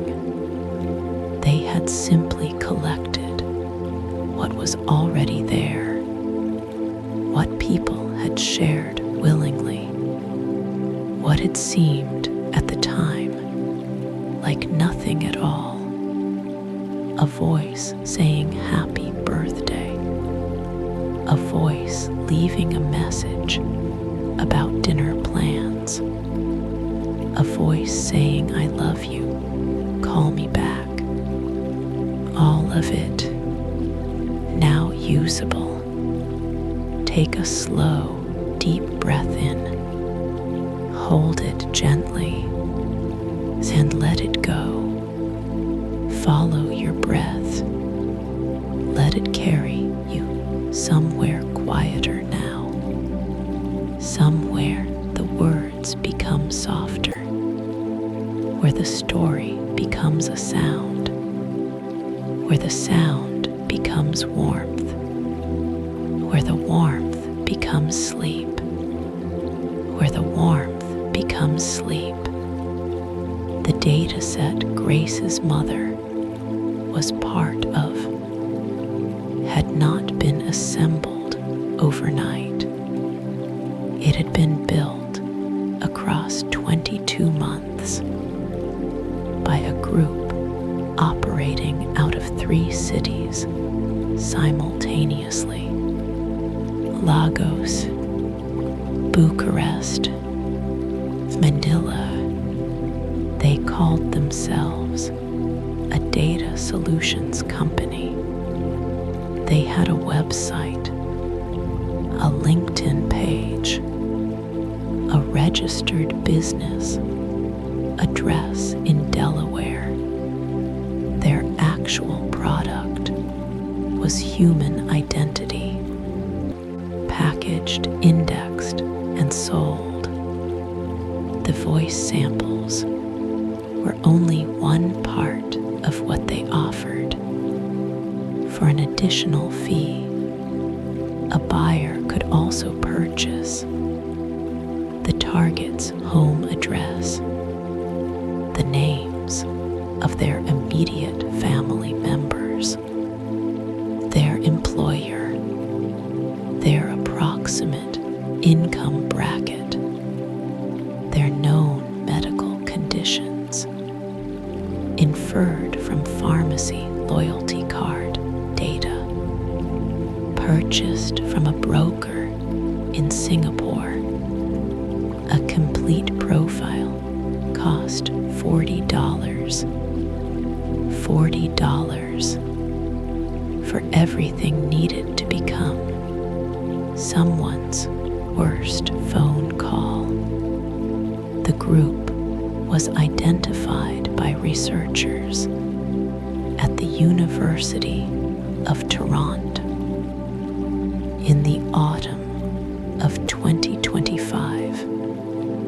The researchers had been monitoring dark web marketplaces for 18 months when they published their findings.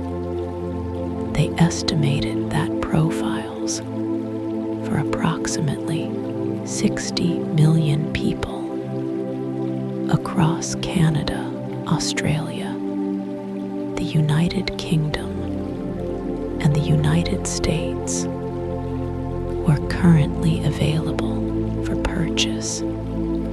60 million. The number sat in their report quietly, without emphasis, just a number in a line, the way the largest things sometimes do. Stay with me. There is no rush.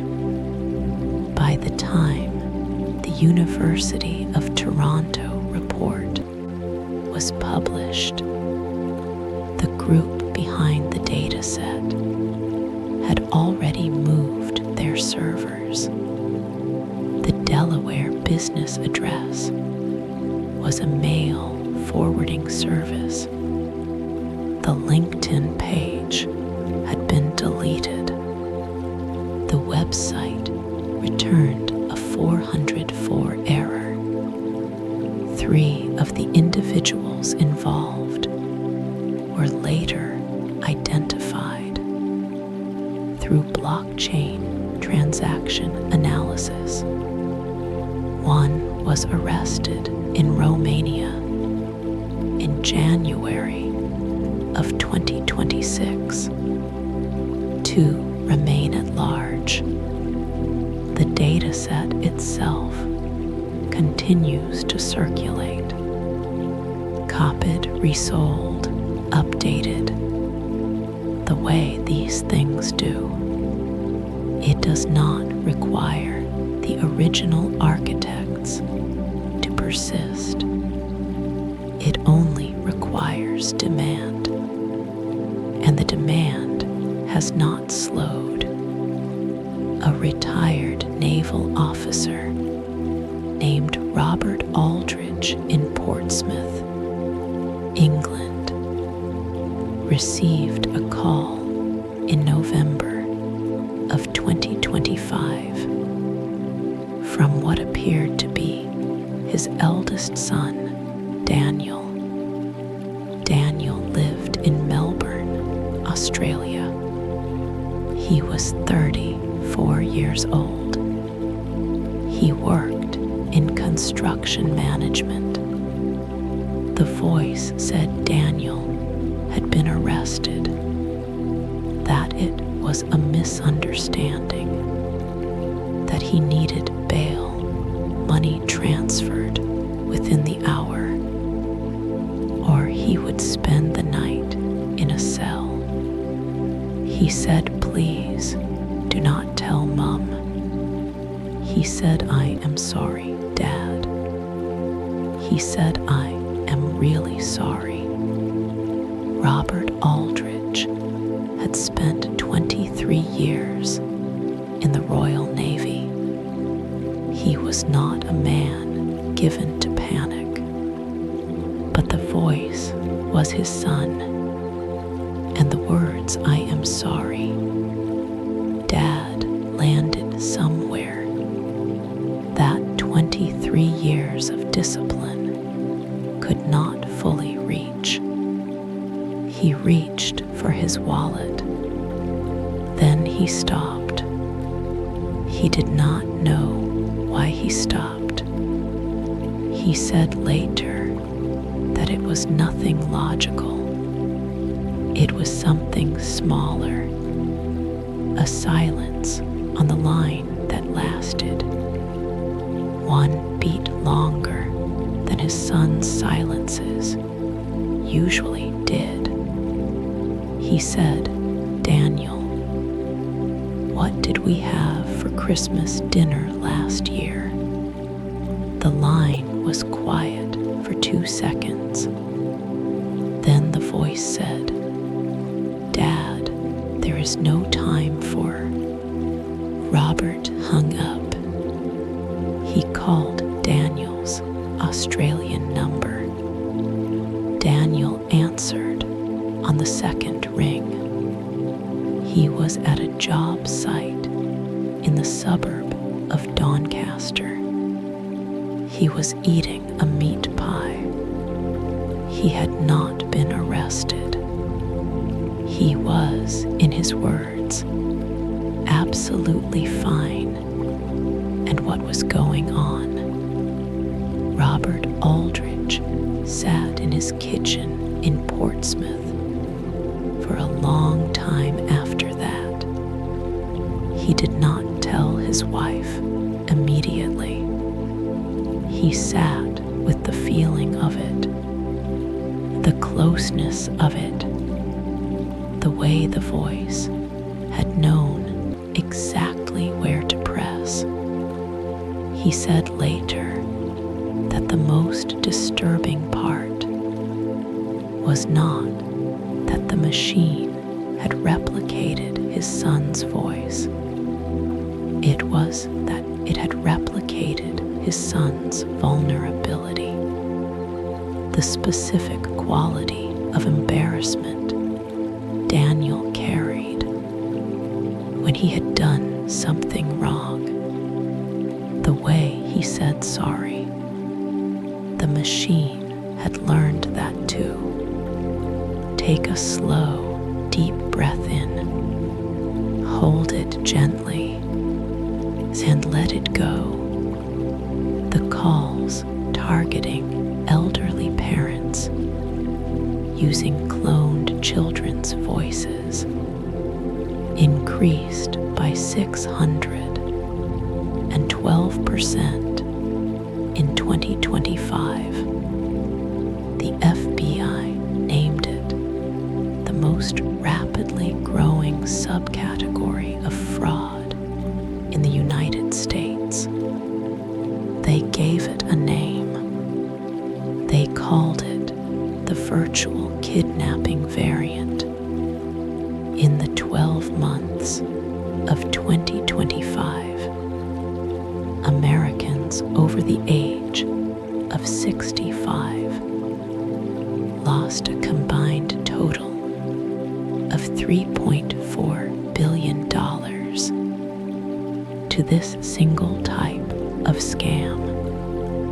$3.4 billion from people who heard their child's voice and believed it because it was right, because love does not apply skepticism the way logic does, because the machine had learned that too.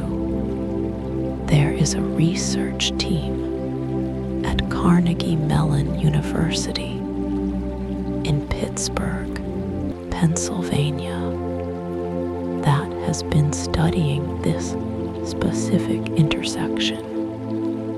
Since 2023, they call it emotional vector exploitation, the deliberate targeting of the attachment pathways in human cognition that exist specifically to respond to the voices of people we love. Their findings, published in September of 2025, concluded that a voice clone built on as few as 8 seconds of audio could trigger measurable physiological stress responses in the target, indistinguishable from responses triggered by the real voice. The body does not know the difference.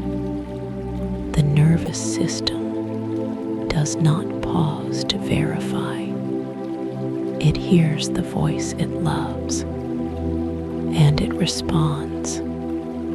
That is not a design flaw in human beings. That is what love does. It is not something to be corrected. It is something to be protected. Stay with me. There is no rush. Let your breath slow. Let the weight of your body settle. You are still here. You are still safe. In the winter of 2025, a 12-year-old girl named Sophie Navarro in Tucson, Arizona, told her school counselor about a call her grandmother had received.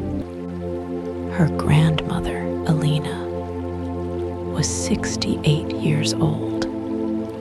She spoke English as a second language.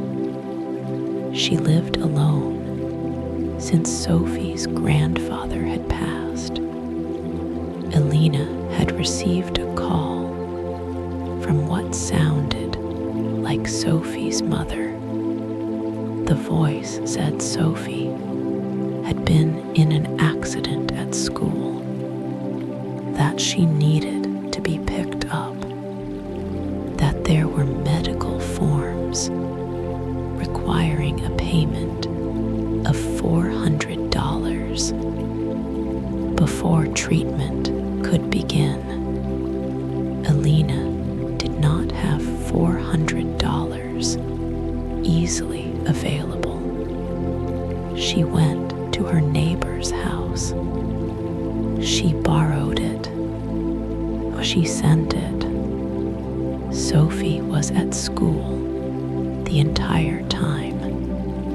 She came home that afternoon to find her grandmother sitting in the kitchen, quiet, in a way she had never seen before. Not upset, just very still, as though something small inside her had gone quiet too. Sophie's mother filed a report with Tucson Police Department the following morning.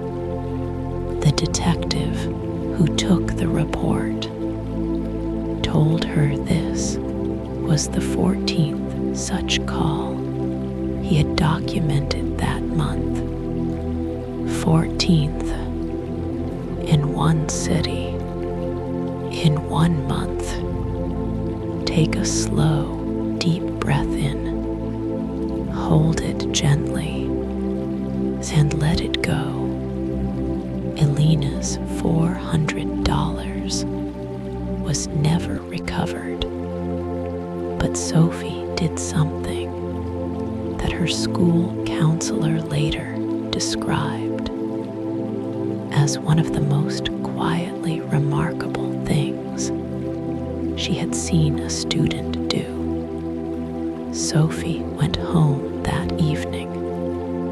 She sat with her grandmother at the kitchen table. She explained carefully and slowly what had happened, not to make her grandmother feel foolish, but so she would know, so that the next time, if there was one, she would have something to hold on to. Then they chose a code word together, a word that Sophie would always say at the beginning of any real call, a word that would mean, "It is me, I am safe, this is real." The word was Mariposa, the Spanish word for butterfly.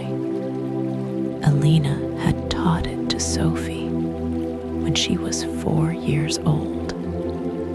They practiced it once. Alina smiled. Sophie made tea. That was all.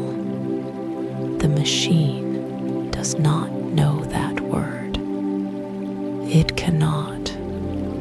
It was not in any recording. It was not in any data set. It existed only between two people in a kitchen in Tucson on a quiet winter evening, and that is the only place it needed to exist. Take a slow, deep breath in, hold it gently, and let it go. Follow your breath.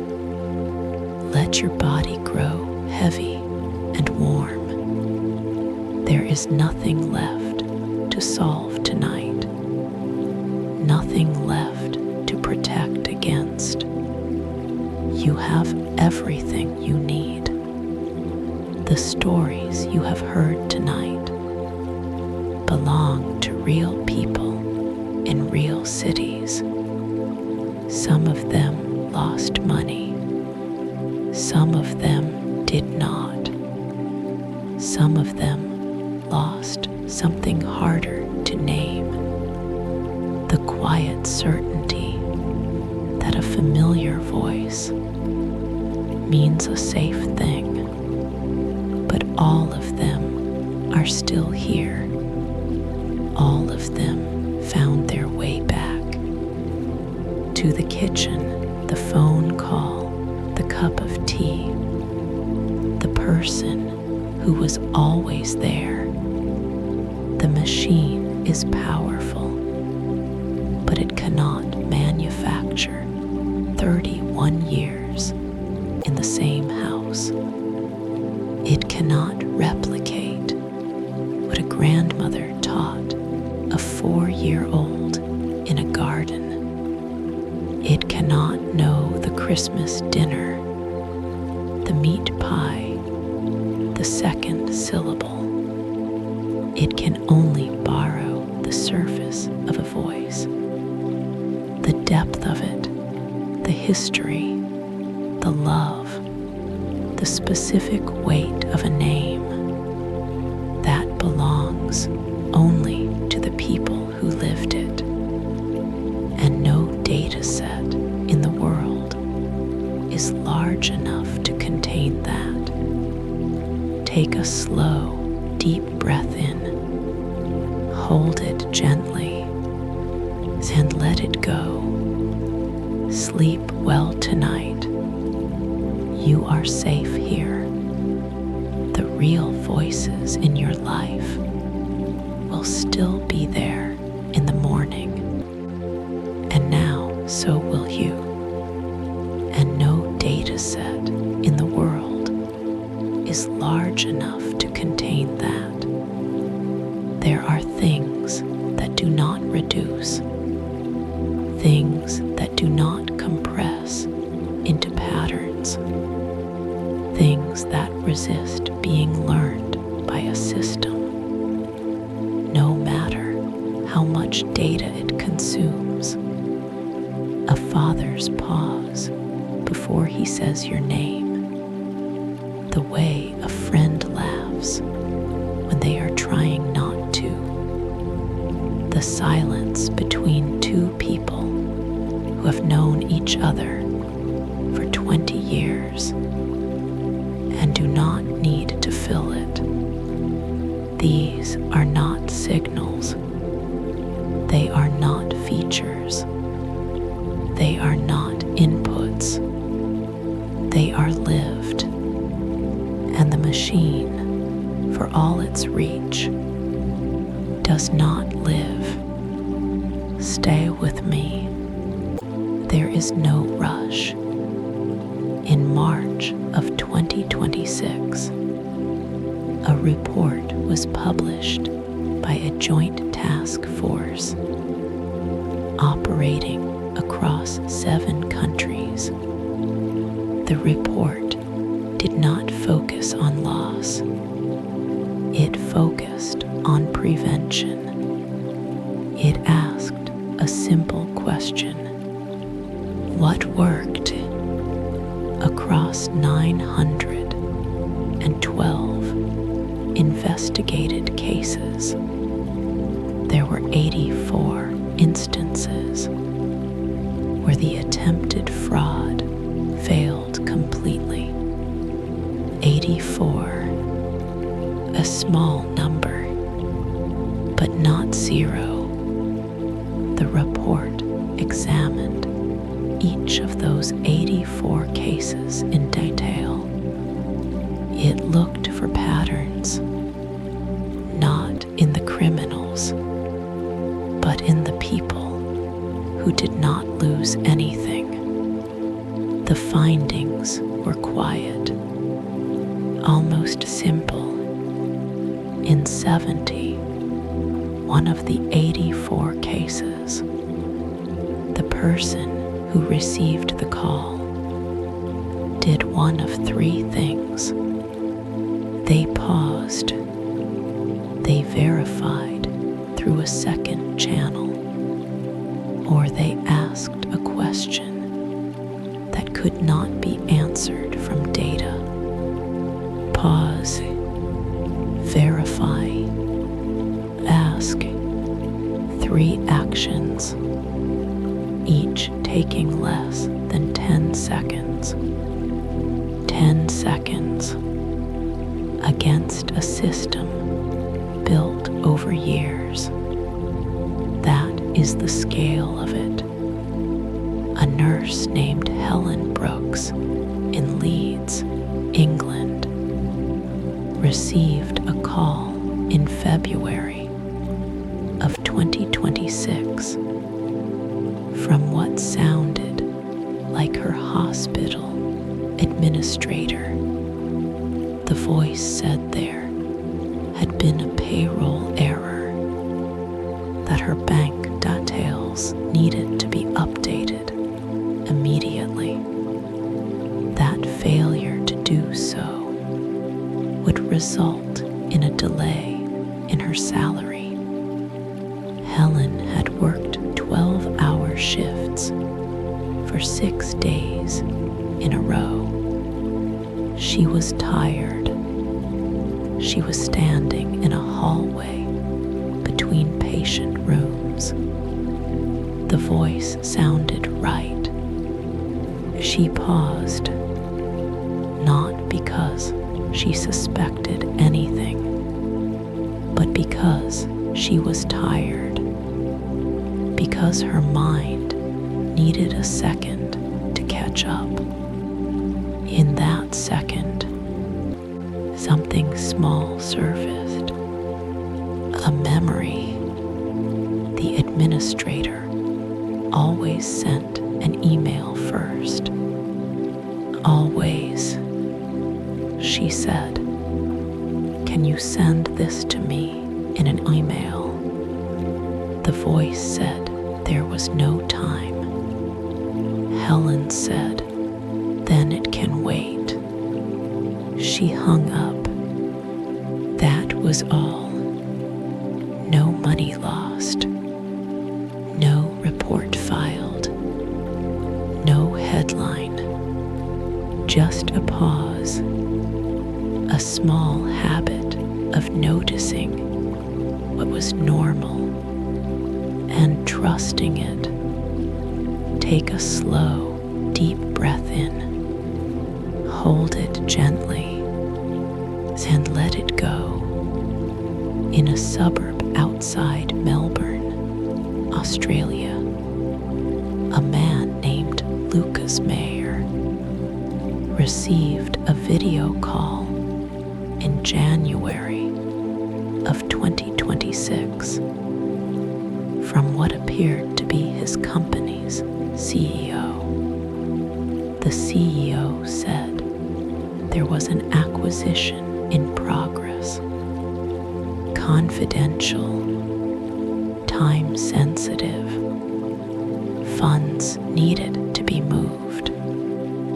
Lucas had joined the company 8 months earlier. He had never spoken directly to the CEO before, but he had seen him in meetings. The face was right. The voice was right. Lucas listened. Then he asked a question. He said, "Which project did we discuss last Thursday?" The CEO paused for 1 second, then 2. The real CEO would have answered immediately. Because there had been a meeting, because they had discussed a project, because it had a name. The voice on the call said, "I do not have that information in front of me." Lucas ended the call. He sent a message through the company's internal system. The real CEO replied within 3 minutes. There was no acquisition. There was no transfer. Again, that was all. One question, not complex, not technical, just specific enough that it required lived memory to answer. The machine did not have that memory. It had data, but it did not have that moment. Rest now. Let your body soften. Let your breath move without effort. In the city of Sao Paulo, Brazil, a small accounting firm with 9 employees implemented a policy in late 2025. No financial instruction would be acted on without a written confirmation and a verbal confirmation from 2 separate individuals. 2 confirmations, 2 channels, 2 people in the first 3 months of 2026. They received 5 fraudulent requests. All 5 failed. 5 attempts, 0 losses. The firm did not consider this remarkable. They considered it procedure, something as ordinary as locking the door at the end of the day. The report from the task force ended with a sentence that did not draw attention to itself. most effective defense against AI-assisted fraud is not advanced technology. It is consistent human behavior. Consistent, simple, repeatable. Pause, verify, ask. 3 actions. Again, take a slow, deep breath in. Hold it gently and let it go. The machine will continue. It will become more precise, more convincing, more aligned with the patterns it observes. It will learn to reduce the pause, to anticipate the question, to mimic the verification, but it will always be one step behind something it cannot access. The private detail, the shared memory, the word chosen in a kitchen on a quiet evening. That space remains, and within that space, there is room to breathe. There is room to notice. There is room to choose. A teacher named Daniel Kim in Busan, South Korea, told his students in April of 2026 that the most important skill they would learn that year was not mathematics, not language, not science. He said it was attention. He asked them to practice something simple. When someone asked them to do something quickly, they would count to 3. Just 3. 1, 2, 3. Then decide. The students laughed. It seemed too small, too easy. 3 weeks later, one of those students told him about a message her father had received, a request to transfer money, urgent, immediate.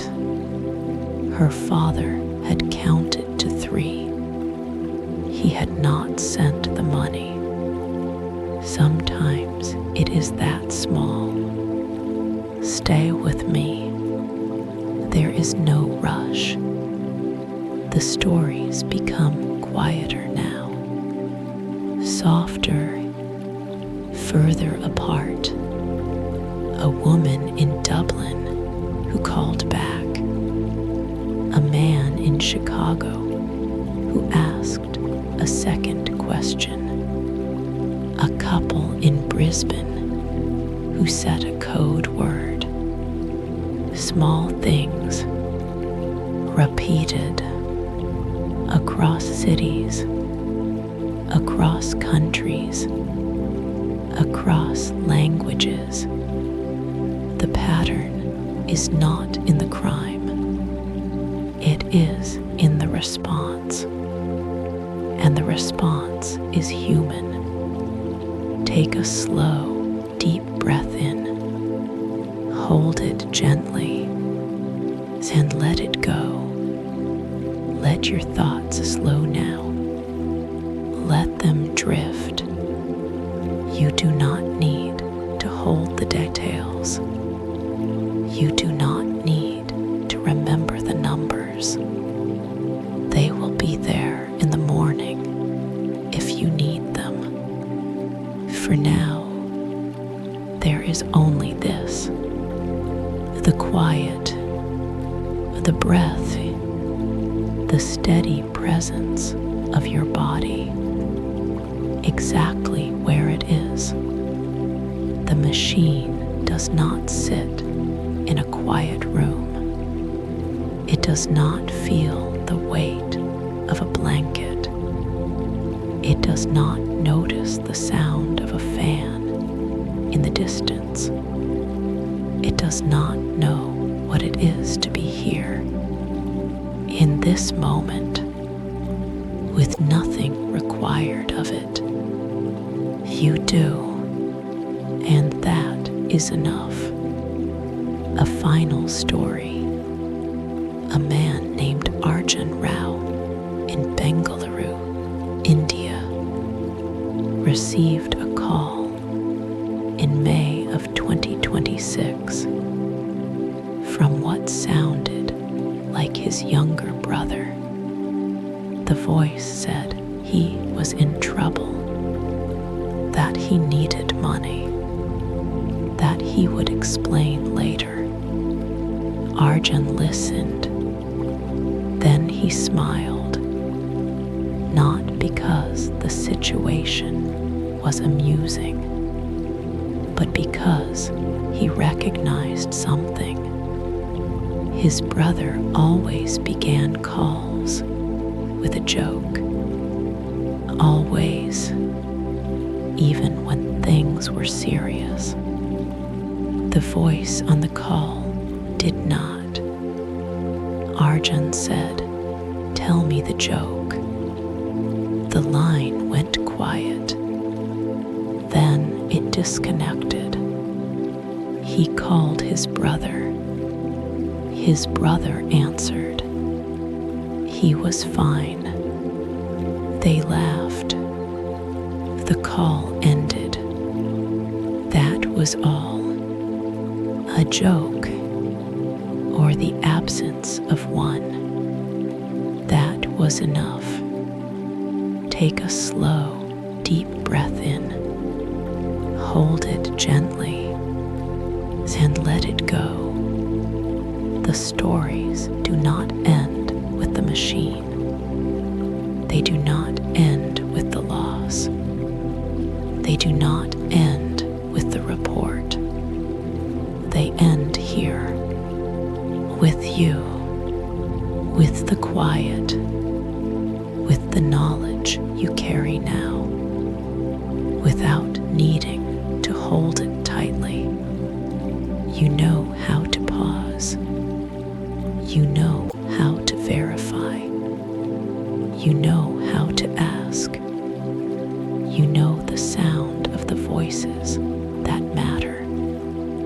And that knowledge sits with you, the way breath sits in the body, gently, without effort. The night is still around you.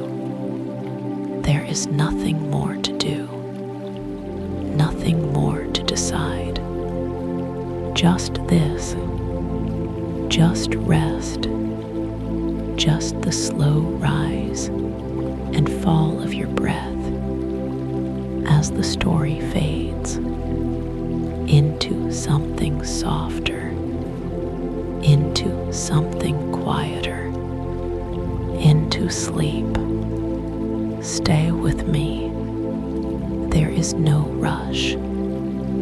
The report did not say this explicitly, but it was there between the lines, in the pauses, in the small decisions that did not make headlines. Prevention does not look dramatic. It does not announce itself. It leaves no trace except the absence of harm. And absence is quiet. In a town near Kyoto, Japan, a shop owner named Emi Takahashi received an email in early April. It appeared to be from her supplier. There had been a change in payment details. A new account, a sense of urgency woven carefully into polite language. Emmy had seen many emails like this before. Most were real, some were not. She did something small, something almost invisible. She stood up from her chair, walked to the back of her shop, and opened a notebook. Inside that notebook were phone numbers, written by hand, collected over years. She dialed the supplier's number, not the one in the email, the one in her notebook. They answered. They had not changed their bank details. Emmy thanked them, closed the notebook, returned to her counter. No alarm, no escalation, no consequence, just a habit, a simple separation between what is received and what is trusted. Take a slow, deep breath in, hold it gently, and let it go. In Toronto, Canada, a university student named Aisha Khan received a message late at night. It was from a friend, or at least it appeared to be. The message said she was locked out, that she needed money for a ride home, that she would repay it in the morning. Aisha read the message twice. Then she did something that felt unnecessary, almost inconvenient.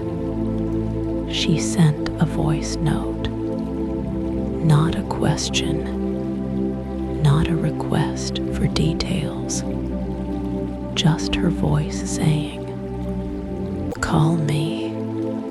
There was no response. Minutes passed. Then another message arrived, repeating the urgency. Avoiding the call, Aisha put her phone down, went to sleep.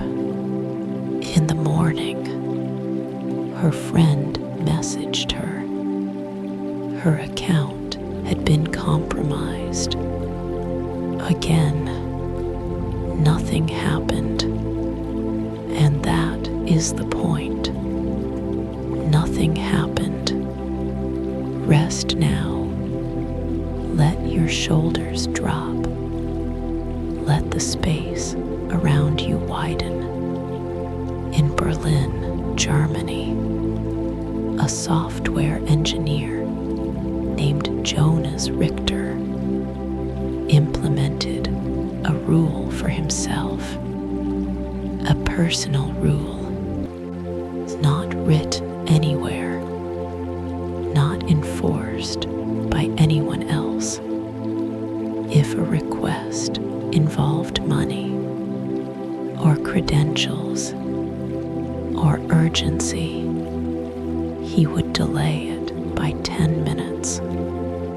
Always 10 minutes. Not to investigate, not to analyze deeply, just to let time pass. In those 10 minutes, the emotional weight of the request would shift. The urgency would soften. The clarity would return. In February, he received a message from what appeared to be his manager. Credentials needed. Immediate access required. Jonas set a timer. 10 minutes. When the timer ended, he looked again. The language felt slightly off. It's not wrong, just unfamiliar. He walked to his manager's desk, asked in person. It was not real. 10 minutes. That was all. Take a slow, deep breath in. Hold it gently and let it go. The system evolves. It adapts. It becomes more fluent in the patterns of human behavior. It learns timing. It learns tone. It learns hesitation. But there is something it cannot fully replicate. Not because it lacks data, but because it lacks continuity. It does not wake up as the same entity that went to sleep. It does not carry a thread of lived experience through time in the way a person does. And so, there are gaps, small ones, subtle ones, but enough. In Cape Town, South Africa, a journalist named Thabo Maziko received a call from a source he trusted, or believed he did. The voice was familiar. The context was plausible. The request was simple. Publish a story quickly before others did. Thabo listened carefully. Then he asked a question that had nothing to do with the story. He said, "Where did we meet the first time?" The voice answered incorrectly. Not completely wrong, but not right. Not the cafe, not the street, not the detail that mattered. Thabo ended the call. He waited. The real source contacted him later. The story was different. Accuracy is not always in the data. Sometimes it is in the memory of a place, a moment, a shared beginning. Stay with me. There is no rush. Across all these stories, there is a common thread. Not intelligence, not expertise, not technical skill. Attention, a quiet awareness of what is normal, of what fits, of what does not, and the willingness to honor that awareness, even when it feels inconvenient. Take a slow, deep breath in. Hold it gently and let it go. In New York, a retired accountant named Samuel Ortiz kept a simple phrase on a piece of paper next to his phone. It read, "Nothing urgent is unconfirmable." He had written it himself After reading about a case, after thinking about how easily urgency can override judgment, one afternoon, he received a call. His bank, or so it seemed, there was suspicious activity. Immediate action required. Samuel looked at the paper, read the phrase. Then he said, "I will call you back." He hung up, dialed the number on the back of his card. There was no issue. He returned the paper to its place, sat quietly for a moment, then continued his day. A sentence, a small anchor, enough to interrupt a pattern. Rest now. Let your breath move naturally. Let your thoughts drift without needing to follow them. The scale of the system is vast, global, continuous, but the scale of the response is small. A pause, a question, a second channel, a remembered detail. Small things repeated again and again, and that repetition creates something steady, something reliable, not a defense that reacts, but a posture that endures. Take a slow, deep breath in, hold it gently, and let it go. As the night deepens, the stories become fewer, not because they have ended, but because they no longer need to be told. You have seen the pattern. You have felt the rhythm of it. Pause, verify, ask, not as instructions, but as habits, as part of the way you move through the world. The machine will continue. It will refine. It will improve, but it will always meet something. It cannot fully enter the space between people, the continuity of lived experience, the quiet knowledge of what feels right.